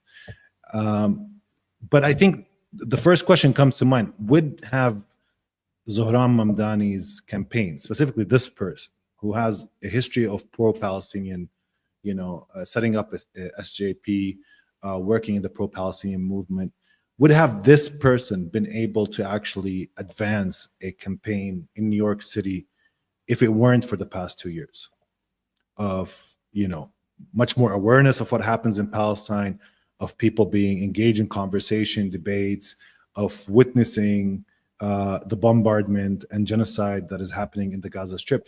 Would have this campaign been possible? I'm not sure. I don't think that this type of campaign would have been possible with this type of person. Perhaps somebody else who doesn't have that history, could have talked about affordability and been successful as a democratic socialist running in New York. And I don't want to say that this is a singular reason why Zohran Mamdani was successful, but I think there's something on which we can also point towards that has shifted in relation to how people orient themselves towards people, for instance, working in pro-Palestinian politics and still advancing themselves electorally on a more wider scale, where there's many contradiction and many people with different orientations, different politics, different element, depth of knowledge around issues, different social backgrounds, whatever their experience might be in the context of a place like New York City, for instance. So there's one element of that I don't think that would have been possible. It's something similar to what I've also argued when I spoke about why I think Gaza played an important role in the defeat of the Democrats in the presidential election, and Kamala Harris's campaign of joy that didn't resonate even with its own base because of also the support of genocide that the Democratic establishment, including Biden and Kamala Harris, actually perpetuated throughout the campaign itself. That there's a link. I mean, it doesn't mean that it's the central component, but it has something to do with people looking at this campaign and looking at the dissonance, specifically for those more well-informed, more politically engaged, that might engage in terms of organizing, bringing people out for, elections, engaging in forms of electoralism, that were not inspired by that campaign. Of course, there's a lot of other reasons why Kamala Harris also lost, and while her message fell short, her personality, whatever it is, but there's also that politics of deafness to what's happening in Palestine that many people wanted at least a position to be taken that is much more morally clear, much more persistent and consistent, instead of being evasive and non-committal. So I think that there is something that has been going on in the past 2 years, and we should point towards, because what is the point of doing, live streams like what the Electronic Intifada does, or writing for Mondoweiss, or engaging in these intellectual and political debates, or coming, if we cannot assess at least that something has changed, that there's more awareness, that perhaps more consciousness. But I think what is more significant to me, and this is why perhaps even at a fault, like one of the things that I don't actually credit the pro-Palestine movement with this, is that I credit the Zionists themselves and their excess and their blindness and hysteria as part and parcel of how Israel's place is being displaced in the American, if you want, symbolic fabric. And by being displaced, I don't mean that Israel will not remain important for the empire and for the imperial managers, but in terms of its symbolic place in American, if you want, life. And I think that is what is highly important in this, because I think once people see what they see, look and witness and what's occurring and unfolding in Palestine, engage in conversations, perhaps get more aware through also a lot of these alternative media networks around issues that relate to Palestine, debates around it, history. And maybe that's not, of course, the 300 million Americans that live in America, but a big contingency of Americans that are following up, becoming more aware. And once they are forming these positions, whether they're young or a bit older, and they see this hysteric political machine that wants to accuse every protest of being anti-Semitic, that wants to attribute motivations that a lot of people don't really have, of hatred towards a specific group of people, or of a blindness or ideological bias against, I don't know, Jews or otherwise, of being, of tasting that kind of exhausting machine that is always pointing out things even when nobody's asking. Like I remember this clip where there's like a lot of language misunderstanding, but a football fan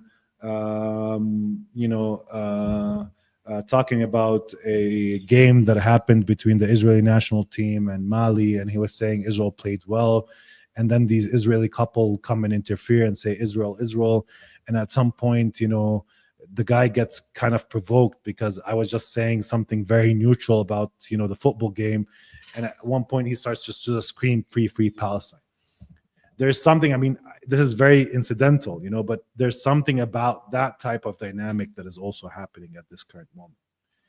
A dynamic where you're forcing me into a position while I'm seeing something else. You're forcing me to not speak when I think that there's something that should be spoken for. You're forcing me to look at my politicians in a different way, which is that they're hypocritical, that they don't have moral consistency, to the institutions that pretend to, for instance, to uphold liberal education, but instead actually facilitate the deportation or the attempt to deport some of their students and facilitate. So there's that kind of, breakdown of trust in the relationship between institutions and people, and politicians and people. But I think on some level also this disgust and exhaustion by hearing pro-Israeli political lines that are excessive, that are always around the corner, that sometimes speak when nobody's asking, and they want to interject themselves into, for instance, a mayoral campaign, like what happened with the Mamdani campaign, when the question of Israel, which shouldn't be necessarily that relevant, is being placed on it's New York City. Like, who gives a shit? Yeah. You want to talk about sanitation, you might want to talk about rent, you want to talk about, I don't know, whatever agenda you want to talk about in terms of the city, but you're still forcing this issue of Israel front and center as part of like the strategy to delegitimize Mamdani, and then it fails. That's the point. It failed. It didn't actually resonate, at least in the primaries. It didn't actually resonate, and it didn't actually induce a revolt against Mamdani or actually eject him from politics.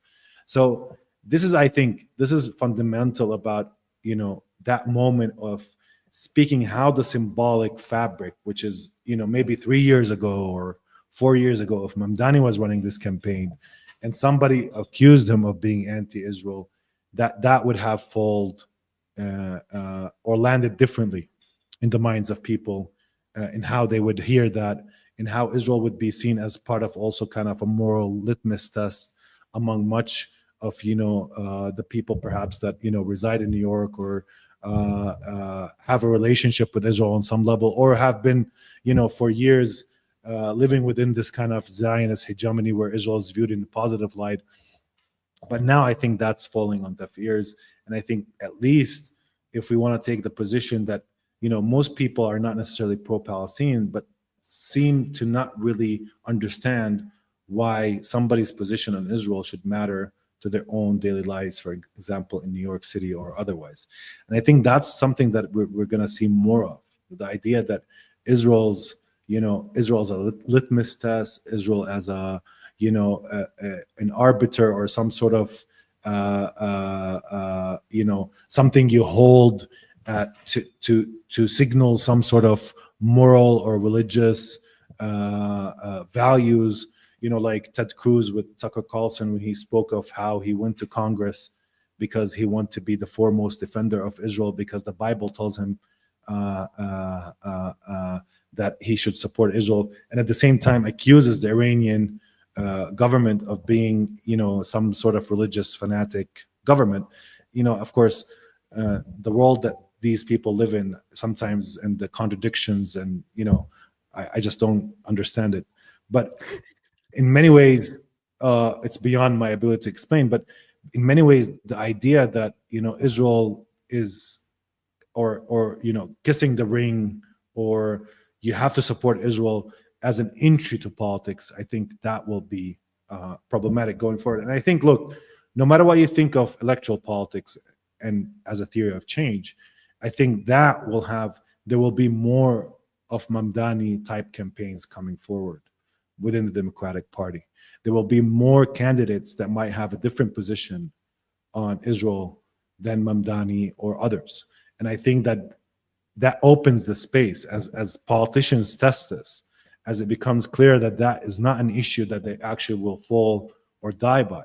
But at the same time, maybe even will actually, standing with the Palestinians will actually garner you support. That I think that will create some change in the political scene in America. I'm not saying that it will change imperial policies. This is important to note. I'm not saying that even if you have more pro-Palestine, if you want congressmen and congresswomen or senators, that something of a major change will happen, or a drastic radical change in American foreign policy will occur or unfold, because there's a lot of entrenched institutional interest in what happens. There's a lot of different policies that go into it. But I think what happens is that these contradictions within the system will be amplified even more. That the politics of incorporation, of silencing people, of containing that kind of a flood of support for the Palestinians will be more problematic by the day. And even with attempts to criminalization, like what's happening in the United Kingdom, and also in the context of America, with these type of conflation. I wouldn't say conflation, but this kind of Trump, Stephen Miller policy of deportation, and also folding the Palestine movement within this kind of anti-immigrant stance more broadly, or using the Palestine movement as an entryway to expand the powers of deportation of immigrants in the United States. I think that will backfire in many ways. That excess will also find some of its limits. And I don't see it only happening on the left. Unfortunately, it's also happening on the right. And I say unfortunately because I think on the right, you actually have real anti-Semites that are also using this space to enter into the public domain, and of course use that kind of Israel or having this kind of if you want, Jewish bias or anti-Semitic bias, and of course using critique of Israel as a way to hammer it down, if you want. But even within the right, this idea of America first that excludes Israel is becoming much more potent. Specifically, as a sign of that, we saw that in the 12-day war, where Trump was pressured by his own, if you want, one of the camps or the sects. I think, I don't know. I see Trump like having different, I don't know, factions, and and he's managing these factions.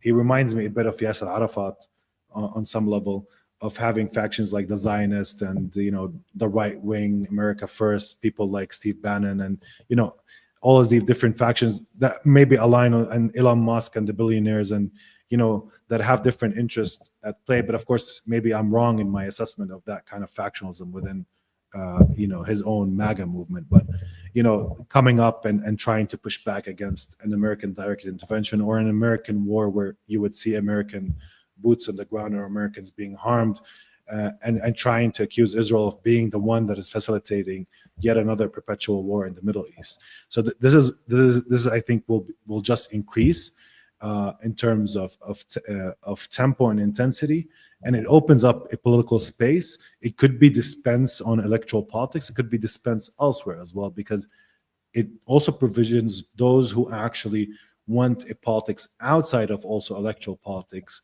to point out the distance between institutions and their responsiveness, their moral bankruptcy and hypocrisy, and try to actually figure a different form of politics that is more radical. And of course, Mamdani's campaign can come in and disrupt that, because it re-energizes people around electoral politics.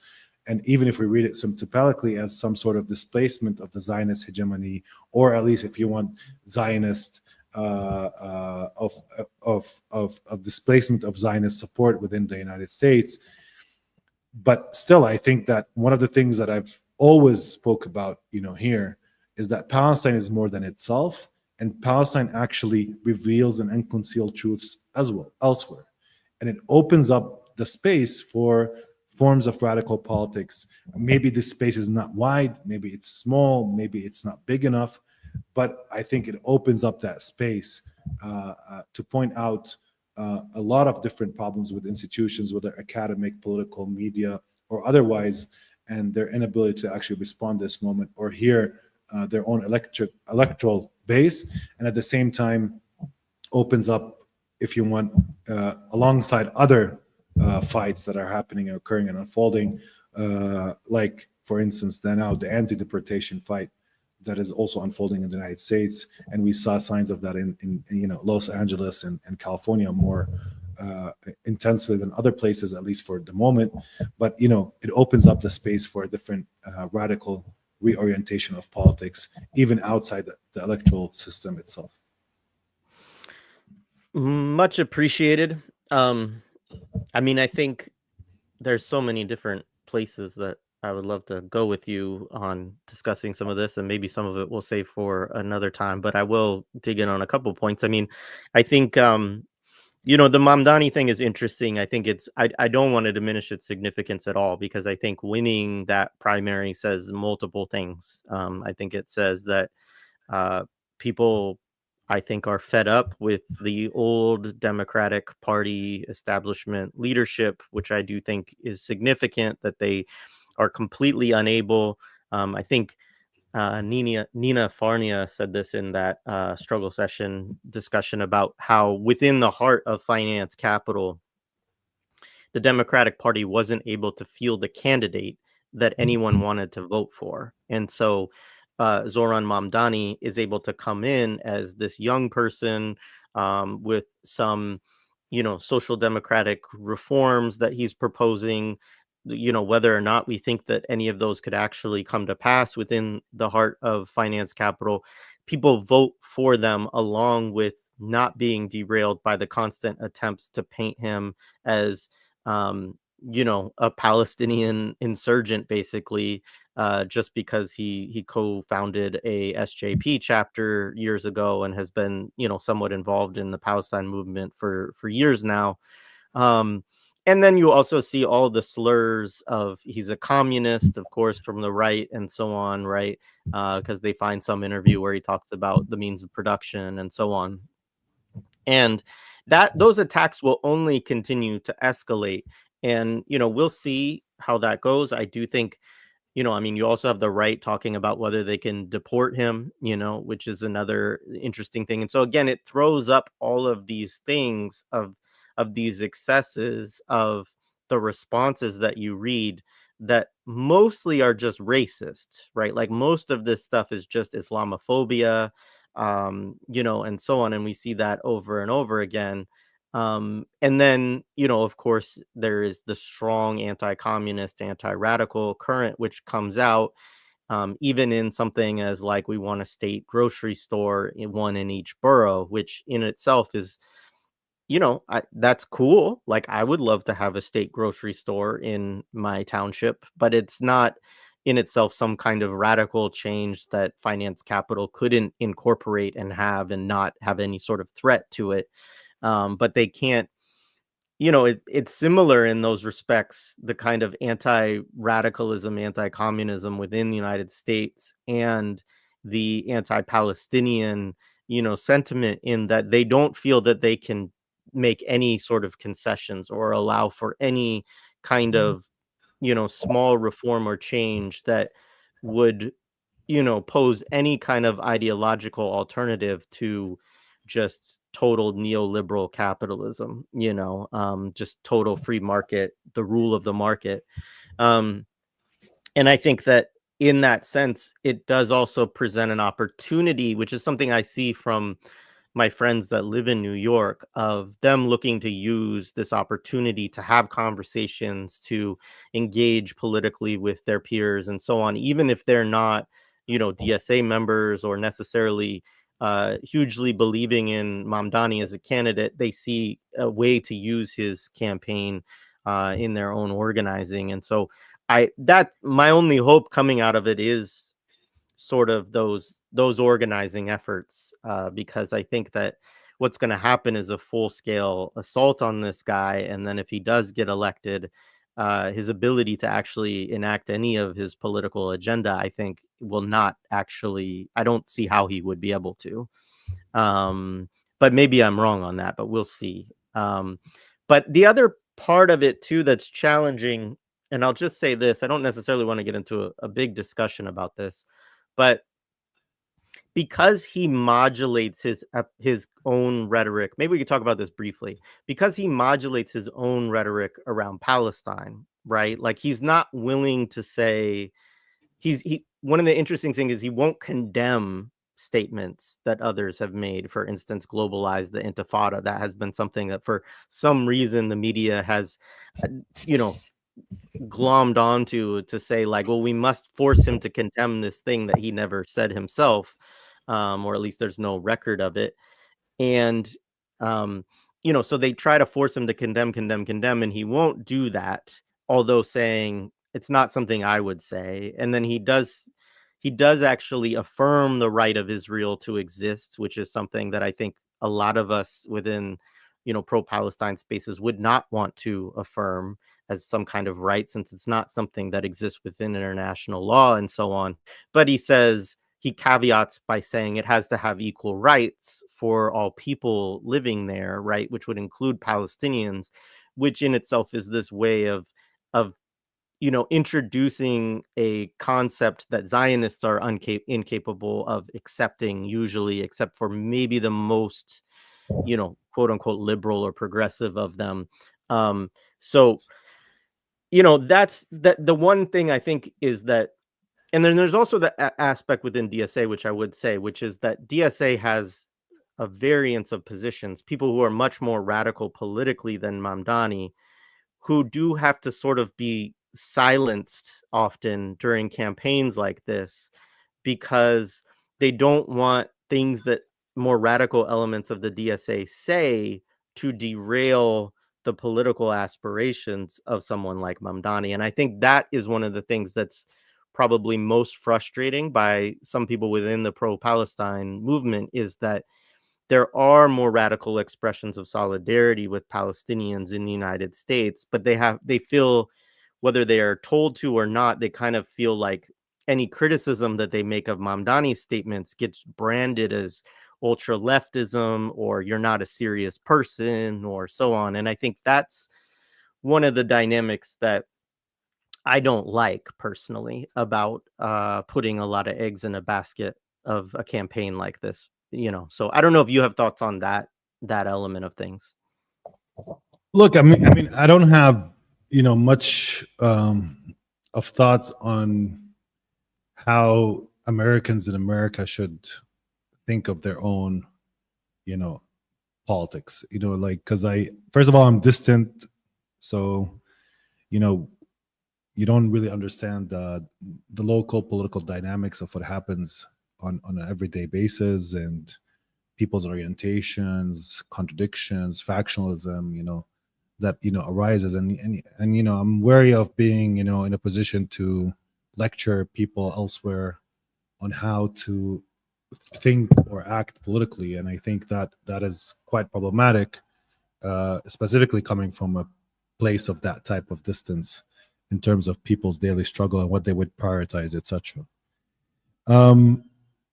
Having said that, I think like with Mamdani, that type of, being on the one hand not really apologetic about his past, and at the same time advancing some sort of charm offensive that would lessen, if you want, or contain some of the Zionist pushback against him, specifically among segments perhaps of what he sees important electorally to be able to be successful in a mayoral campaign in New York. So he's probably thinking of some fears within like elements of the Jewish population within New York City, specifically those oriented towards Zionism, but at the same time have liberal orientation. So he wants to at least ease some of perhaps their concerns and anxieties. And it does seem on some level that necessitated that he would, condemn some, condemn violence, speak of on the level of empathy towards Israeli captive families, speak to Israel's right to exist in this kind of equal terms. So he had this kind of charm offensive that I think was politically calculated as meant to ease, provide empathy, and to make him less of this kind of radical figure that would scare off, if you want, some of the Zionist liberals that might exist in New York or have this kind of Zionist liberal orientation more broadly.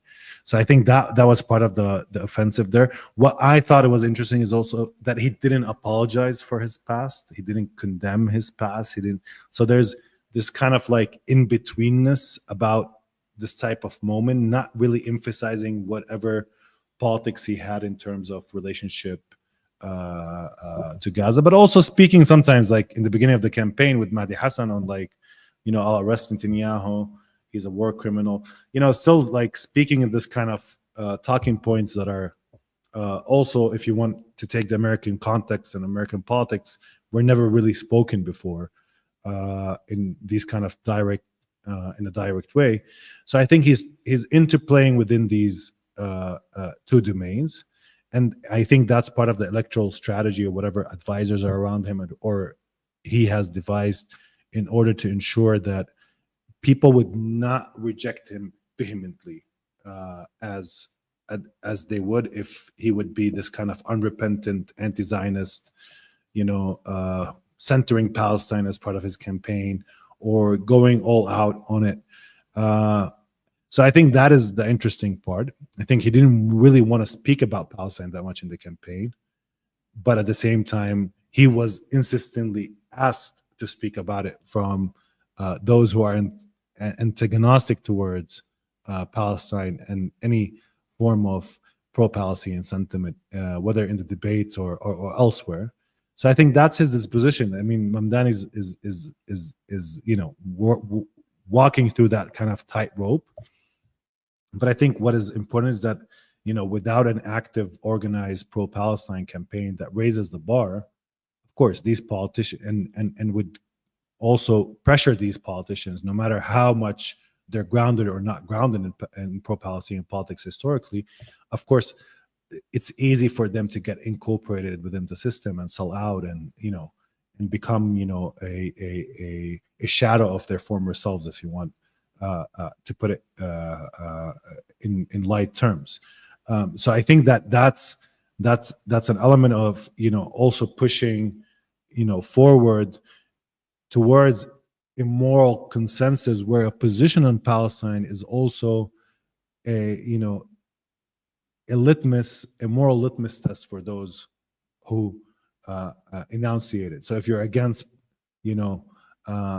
Palestinian rights and freedom, it tells us something about your politics and orientation, and perhaps slightly about some sort of racist hierarchy that you have, about some sort of value that you have in terms of who you value as a human and who you don't, some sort of anti-Islamic perhaps bias or anti-whatever bias, and whether you stand with Palestine that actually enunciates a different form of politics orientation in terms of values and otherwise. And I think that's slowly also becoming more and more expansive, that Palestine is not necessarily now a moral consensus, but slowly it's a place of dissensus and contradiction and heated, if you want, argument and debate, but increasingly one where the Palestinian argument is making, if you want, sway, but also the excess of the Israel argument is creating a lot of exhaustion and disgust with it.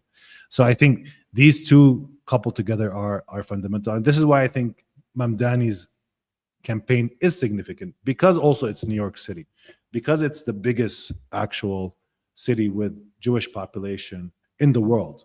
I mean, people of course talk about Tel Aviv, but when they mention Tel Aviv, they actually mention Rosh Dan area, which is a much bigger area, but it's actually the biggest city with Jews in the world.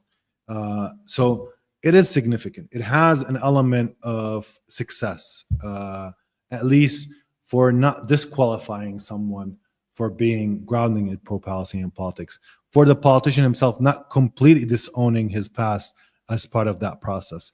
Of course, interplaying still and trying to ease some anxieties and fears that maybe are not grounded, but that Mamdani has chosen to actually go through, but also grounding his campaign in this kind of international law, human rights framework, which in my opinion takes off a lot of the radical edge of what it means to support Palestine as well. I mean, I'm not, my piece wasn't like celebratory of Mamdani or his politics. So like if people read it like that, I mean, I probably they didn't read it. I don't think that's where I was standing on it, but I was just reading it symptomatically of what it means and where we at in terms of assessing public sentiment, opinions, etc. Maybe if it wasn't a mayoral campaign, maybe if it was a foreign, if it's a presidential campaign or a senatorial campaign, people would be more concerned about foreign policy issues, and therefore Palestine and Israel would come to the front to the forefront, and therefore, you will have much more pushback. For instance, who knows? I mean, I don't want to also say that this campaign tells us something completely generalizable over the entire landscape of American politics more broadly, but I think there are elements that are important, and I think again the excessive ideological overproduction by the Zionist and its ability to exhaust people, its ability to create a sense of disgust, specifically when the split image of that is dismembered bodies and shattered brains and destruction of wholesale cities and soldiers wearing lingerie and celebrating killing Palestinians in multiple ways. That's a split image that creates that kind of dissonance and creates an exhaustion and also disgust with the moral bankruptcy of much of the political elites. Now on socialist politics, I mean, America is, a lot of people pointed out America is weird because unlike, for example, even places like Israel where you have socialized healthcare, for instance, it still doesn't have socialized healthcare. It doesn't have even some of these concessions of having some sort of welfare state elements. Some people point out to Roosevelt as setting up elements of that, some social security net, etc. But it seems that the American political landscape was never able to really enforce even these type of concessions where you would have a wider social safety net for working class peoples like exists elsewhere in Europe, and even in the context of Israel that America finances. A lot of these socialized elements actually also exist. So there is that kind of push by people like Mamdani to implement some sort of policies like free buses, etc. Maybe they're unrealistic. I mean, I haven't really looked at the pragmatic side of the policies and whether they're, realizable or not. Beyond the fact that I think within the U.S., within the capitalist fight, or I would say that the class conflict in the U.S., I think the capitalist class is so well organized that it doesn't want to give an inch, and would see any concession on that front as a concession that would lead to more concessions, and therefore they usually organize in a way that actually tries to dismantle any form of socialized policy more broadly, whatever it is, even if it's minimal or not really one that would actually dent or do a dent in the redistribution of wealth more broadly. But there's that kind of organized class effort, which is so strong that you can sense from outside, because you can't really explain, the dissonance even between America and other parts of the world, including places like Canada, where there are elements of socialized systems, specifically in healthcare and schooling and other places and other sectors, if you want, that don't exist in the United States of America as well. So that is one of the elements, at least, that also Mamdani is trying to push. I'm not sure, you're better than me in assessing whether that will be successful or not. But, I think at least what it tells us is that, his message of affordability, of, rent control, of free bus, I think it resonated. I mean, that's at least a problem. There is a space perhaps for a form of socialized or social democratic, if you want, policy prescriptions that runs against people like Ezra Klein and Derek Thompson, who are, working on, for example, this abundance agenda and cutting the bureaucracy, some sort of new version of neoliberalism, but pragmatic policy, stance that wants America to be competitive on the world stage like China. So they're kind of like taking elements from Chinese efficiency and implanting it, in the US, but at the same time, it's all about abundance, and we can all live happily ever after in this abundance world of their construction.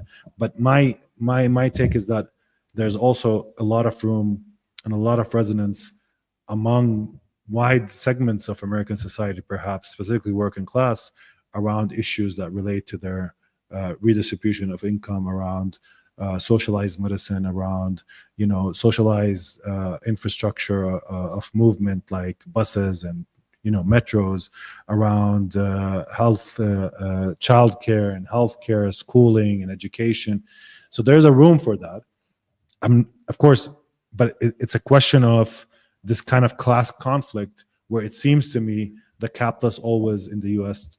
find a way to contain, incorporate, or kill any form of rising, working class movement that is, even if it gives like identity politics concessions or some civil, if you want, rights. For instance, in some of like, the past struggles around rights, around race in the U.S. or elements like that. When it comes to economic or social rights, you see a much more ideologically oriented, where we shouldn't give an inch and we shouldn't expand or even give more space for this type of concession, if you want, between socialism and capitalism, which is still capitalist, which is like the welfare form of state that exists in Europe and elsewhere. And of course, it's being fought, and also reduced in much of the European states as well. Yeah, appreciate it. And I think that the point I guess that I would make, and I think this is a mistake that a lot of people within the United States make, is thinking that they can vote these reforms in, right? And that it will just be something that's going to happen. I go to the polls and I vote for Mamdani, or I vote for some initiative, and that's going to make the change, when the forces of capital are so well organized to fight these things, right? And so, look, I'm not an expert to tell anybody how they should organize, but I think that the important thing is that people do organize en masse and in different forms, because I think to be able to, even if it is to get the free buses, or to be able to get free childcare, or I think pre-K, something like that, right, that he's also working to get, which again is just a reform that ultimately probably helps capital, right? Because it provides childcare so people can work, right? So people can go, give their labor up to somebody to have profits made for companies and so on. That any of that requires an incredible fight, right? And I think that's just my push for people, is to just not fall into thinking that any of these things. First of all, I'm reticent to say how much of this, you know, certainly there are capitalist countries, as you say. The United States is uniquely bad around having any kind of social safety net, and we're just seeing this. Trump's bill that just was passed, right, is further gutting this. And so we're going the wrong way, and have been since like the 1940s, basically, in terms of the social safety net in these countries, and certainly since the 60s. But that so you can have those things under capitalism, but within the United States, even that, it requires just a monumental organizing effort to achieve. And so that would be my main thing for people, is just not to assume that because you elect somebody who promises these things that they will come to pass, because it would take so much more than that to actually actualize that. Having said that, again, like, I think the fact that people are voting for those things is meaningful, because it means that they want to see changes, that they understand that their lives are not livable in the way that they're currently constructed, and that they want things that will make their lives more livable, which I think is a good sign in general, and one that we haven't always had within, American politics, unfortunately, mainly because these parties are so controlled by finance capital, which again, I think is part of what is interesting about Mamdani, is that he managed to win this primary, which obviously none of the elites within New York wanted to be the case. And so there's also significance of that. I think I'll do one more, and then we can pivot out of this, or not pivot out, but close up this conversation, because we've been talking for quite a while. But I wanted to go to a tweet from Amal Saad, who is somebody that I have a lot of respect for, and I want to read what she had to say about. I think it's predominantly about Palestine Action. Let me read it here, um, and we can talk about it a little bit. So Amal writes, the criminalization of solidarity with Palestine. Let me see, how does that look? I'll try to make it bigger. Um, isn't just about silencing dissent. It's part of a wider strategy to depoliticize the Palestinian struggle by turning the fight for freedom into a humanitarian crisis, and a call for justice into a plea for survival. Sorry, I'm trying to get this to, there we go. The strategy marks one of the most devastating victories of Zionism. Pro-Palestine voices have been forced into a defensive posture, where even protesting the most basic crimes, such as genocide, is now treated as a radical position. The lowering of the bar is a form of discursive containment, where the parameters of acceptable speech are so drastically narrowed that even condemning the systemic killing of children, doctors, and people queuing up for food becomes a subversive act, subject to criminalization. If calling for the end of that which kills and maims is considered criminal, the chant death, death to the IDF, then longstanding claims such as the right to self-determination, liberation, and dignity are rendered unspeakable and beyond the pale of acceptable discourse. So I share this in part because, well, again, with all due respect to Professor Saad, I do actually disagree with this sentiment. I don't. I see it. I think, and I pose this to you. I read this again as the excess of the kind of of Zionists' policy, lawfare, etc., at its most extreme. I agree with her that it is a tactic that is a part of a larger strategy, which has been going on for many years by Israel and through its policy networks and lobbying firms and so on to totally criminalize any support for Palestine and to, equate any criticism of Israel with anti-Semitism and to connect that to hate speech and hate crimes and these sort of things. So I do think that she's correct in understanding it as a part of a kind of strategic initiative.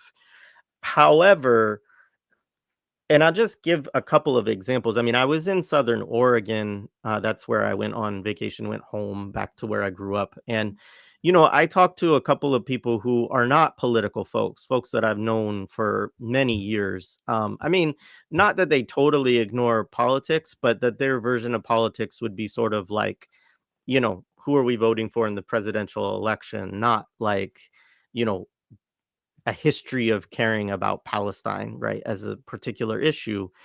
And unprovoked from me, and they don't watch the show, so it's not like they're saying this because of that.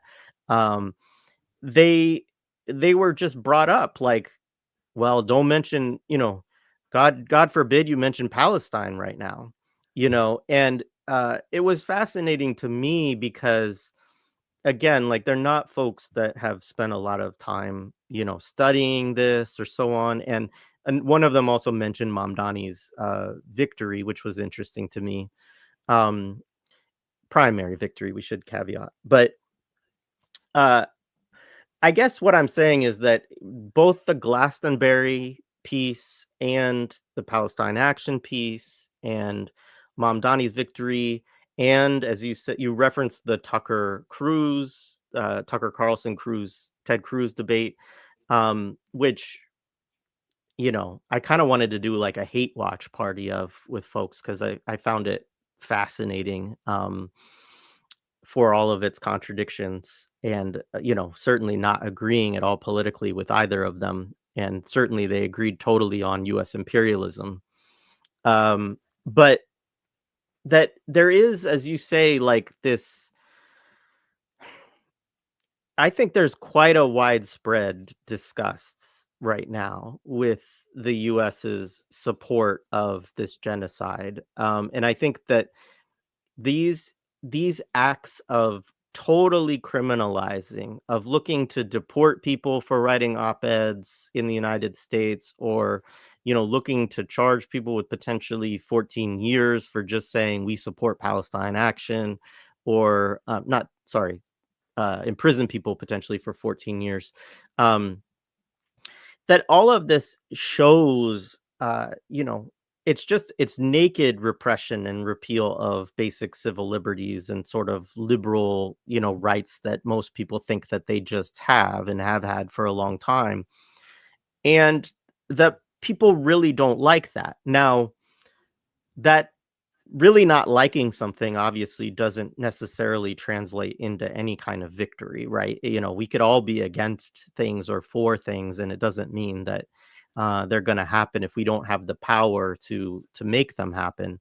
But I do think that we are in this moment where those extremes are really frustrating people to an extent where some folks are coming out and speaking about this issue, not out of a deep ideological commitment, but just because they're like, you're not going to tell me that I have to sit and watch this, or as you said, to look at the opposite end of the spectrum, right? Which is these, babies and men and women and children in Gaza that are being starved, that are being bombed, that, and have to watch this for so long, and that I can't say anything about it.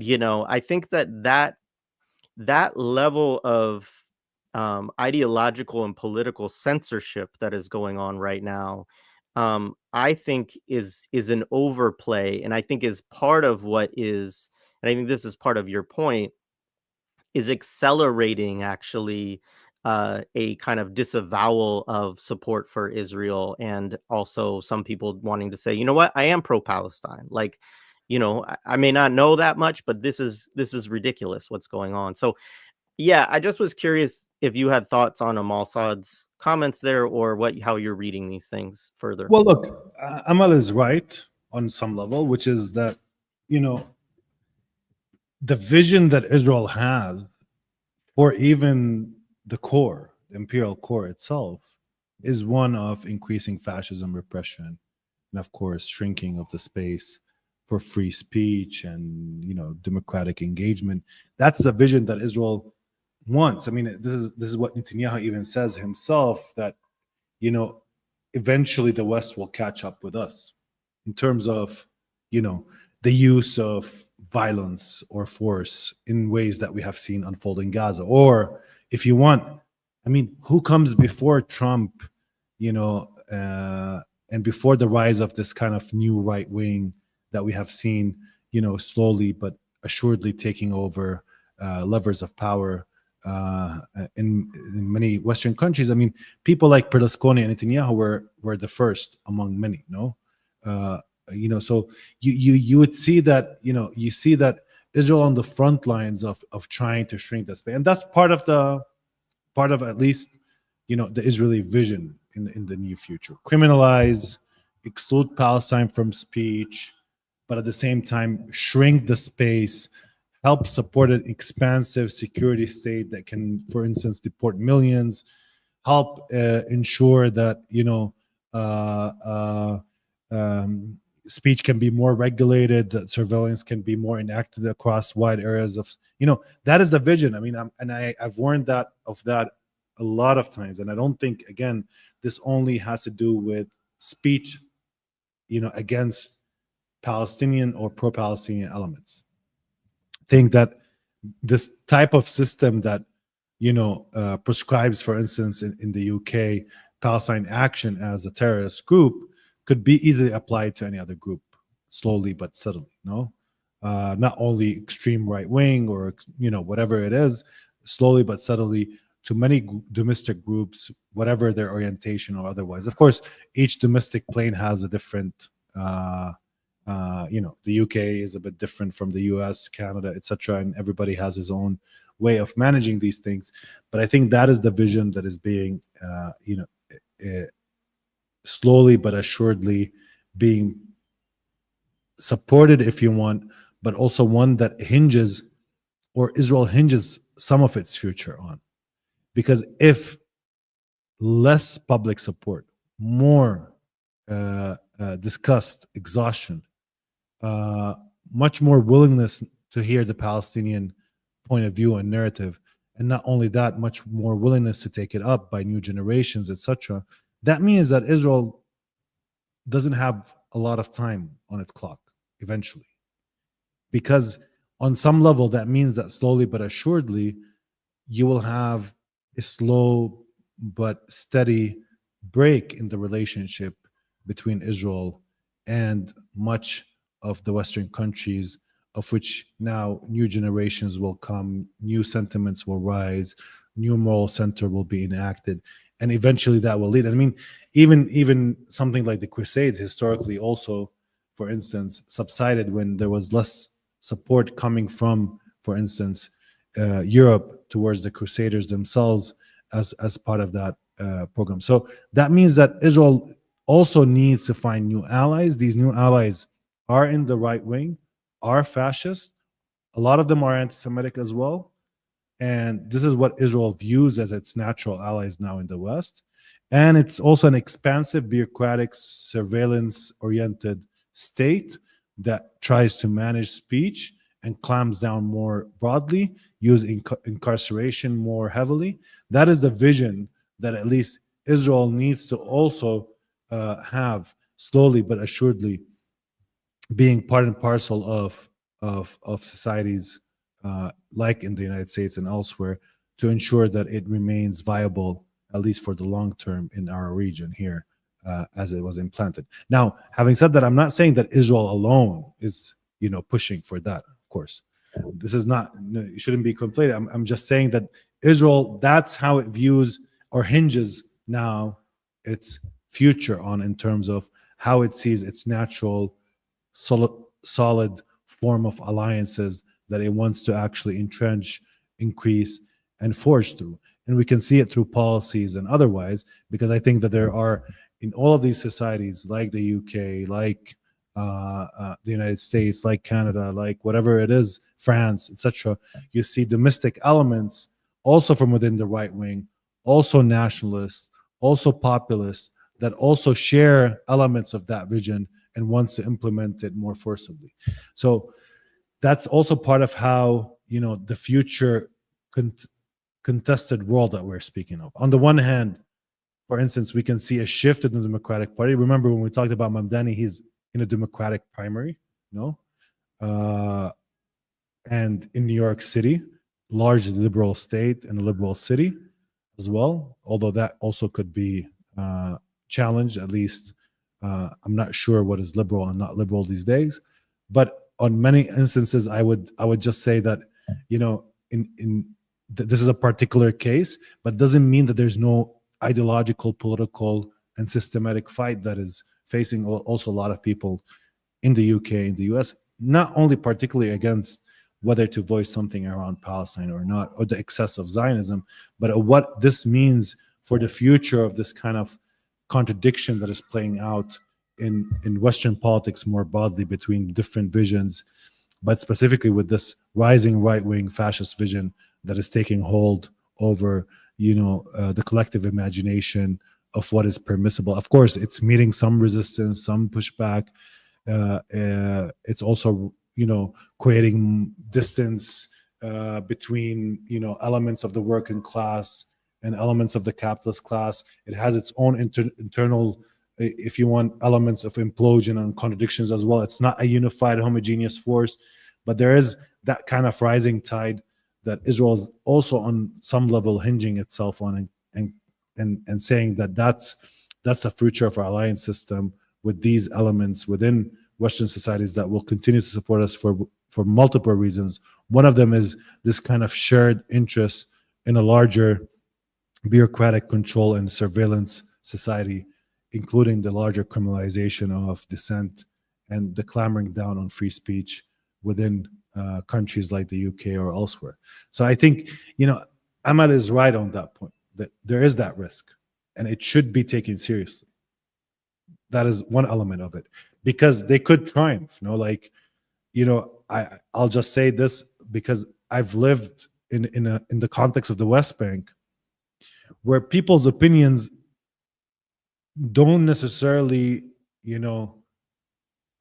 have to do something with a terror regime that chooses who to arrest and not to arrest, that criminalizes acts of dissent, protests, etc. And slowly, that sedimented form of violence does have an impact on people's orientation, subjectivities, and how they view themselves and relate to the world. So we should, I'm not, I don't come from a fairyland of freedom. So, I understand how when you have a terror regime that can arbitrarily choose to arrest people because they support some sort of freedom for people, or they gather because they want to raise the Palestinian flag, that creates fear. That fear, of course, at some level, sometimes creates pushback. Other times, it makes people tired, exhausted, maybe more concerned about their daily lives, maybe slowly giving up on the dream of doing something or changing anything. So criminalization also have that dual effect. It has that potential, if you want, of being. I'm more hopeful, if we go back to the conversation, that I see that excess as backfiring, but I can't be faithful to the analysis if we don't also take seriously that criminalization, expansion of the ability to incarcerate people, imprison them, not only in relation to Palestine, but also more broadly, deportations, etc., does create a paralysis, and it sometimes also changes people orientation. If you have to choose between saying something, for instance, among Palestinian citizens of Israel, for instance, saying something against the genocide in Gaza within the domain of living in Israeli society, and knowing very well that the next day the police will knock on your door and take you and arrest you for voicing objection or for criticizing policy or for, like what happened, for instance, even with Knesset members being actually, ejected from the Knesset, Arab Knesset members like Ayman Audi and others. But also in the beginning of war, where clamoring down on speech was part of and parcel of the strategy of how Israel went out to enact a total closure. It was, anybody speaking anything or sharing anything about Gaza reported by other Israeli citizens. So if you're a Palestinian from 1948 and you have, I don't know, Jewish colleagues who are on your Instagram and they saw a picture, they would sometimes themselves report you to the police, and then you would be arrested or censured or whatever it is that would happen to you legally, creating this kind of atmosphere of fear where people don't speak. So I come from that context. I know that that's not your context in the US thus far. But, with more criminalization, with more expansive state power, with more ability to arbitrarily arrest people, to deport them, to take them from New York to Louisiana, to come, under cover agents that don't show their faces, like happened with Mahmoud Khalil. The more you have these scenes, I mean, that also bodes quite problematic, because sometimes that form of fear and terror also has, if you want, some sort of success. I don't think it's always a permanent success, but it has some success in shutting down things and in breaking down through people's will to continue, and in offering them, okay, go on into your consumerist life and your safety without speaking about politics. The more that happens, that should worry us. So I do agree with Amal on that point, but not to the extent to which I think she's a bit more pessimistic in terms of the discursive, downgrade of Palestine. I don't think so. I think here she might be true on some level, that whether instead of speaking of Palestinian liberation, we're speaking of death to the IDF. Although on some level, death to the IDF is even more subversive than speaking on Palestinian freedom in these kind of general abstract terms that have no content. But there is, I think there is something around even, the musical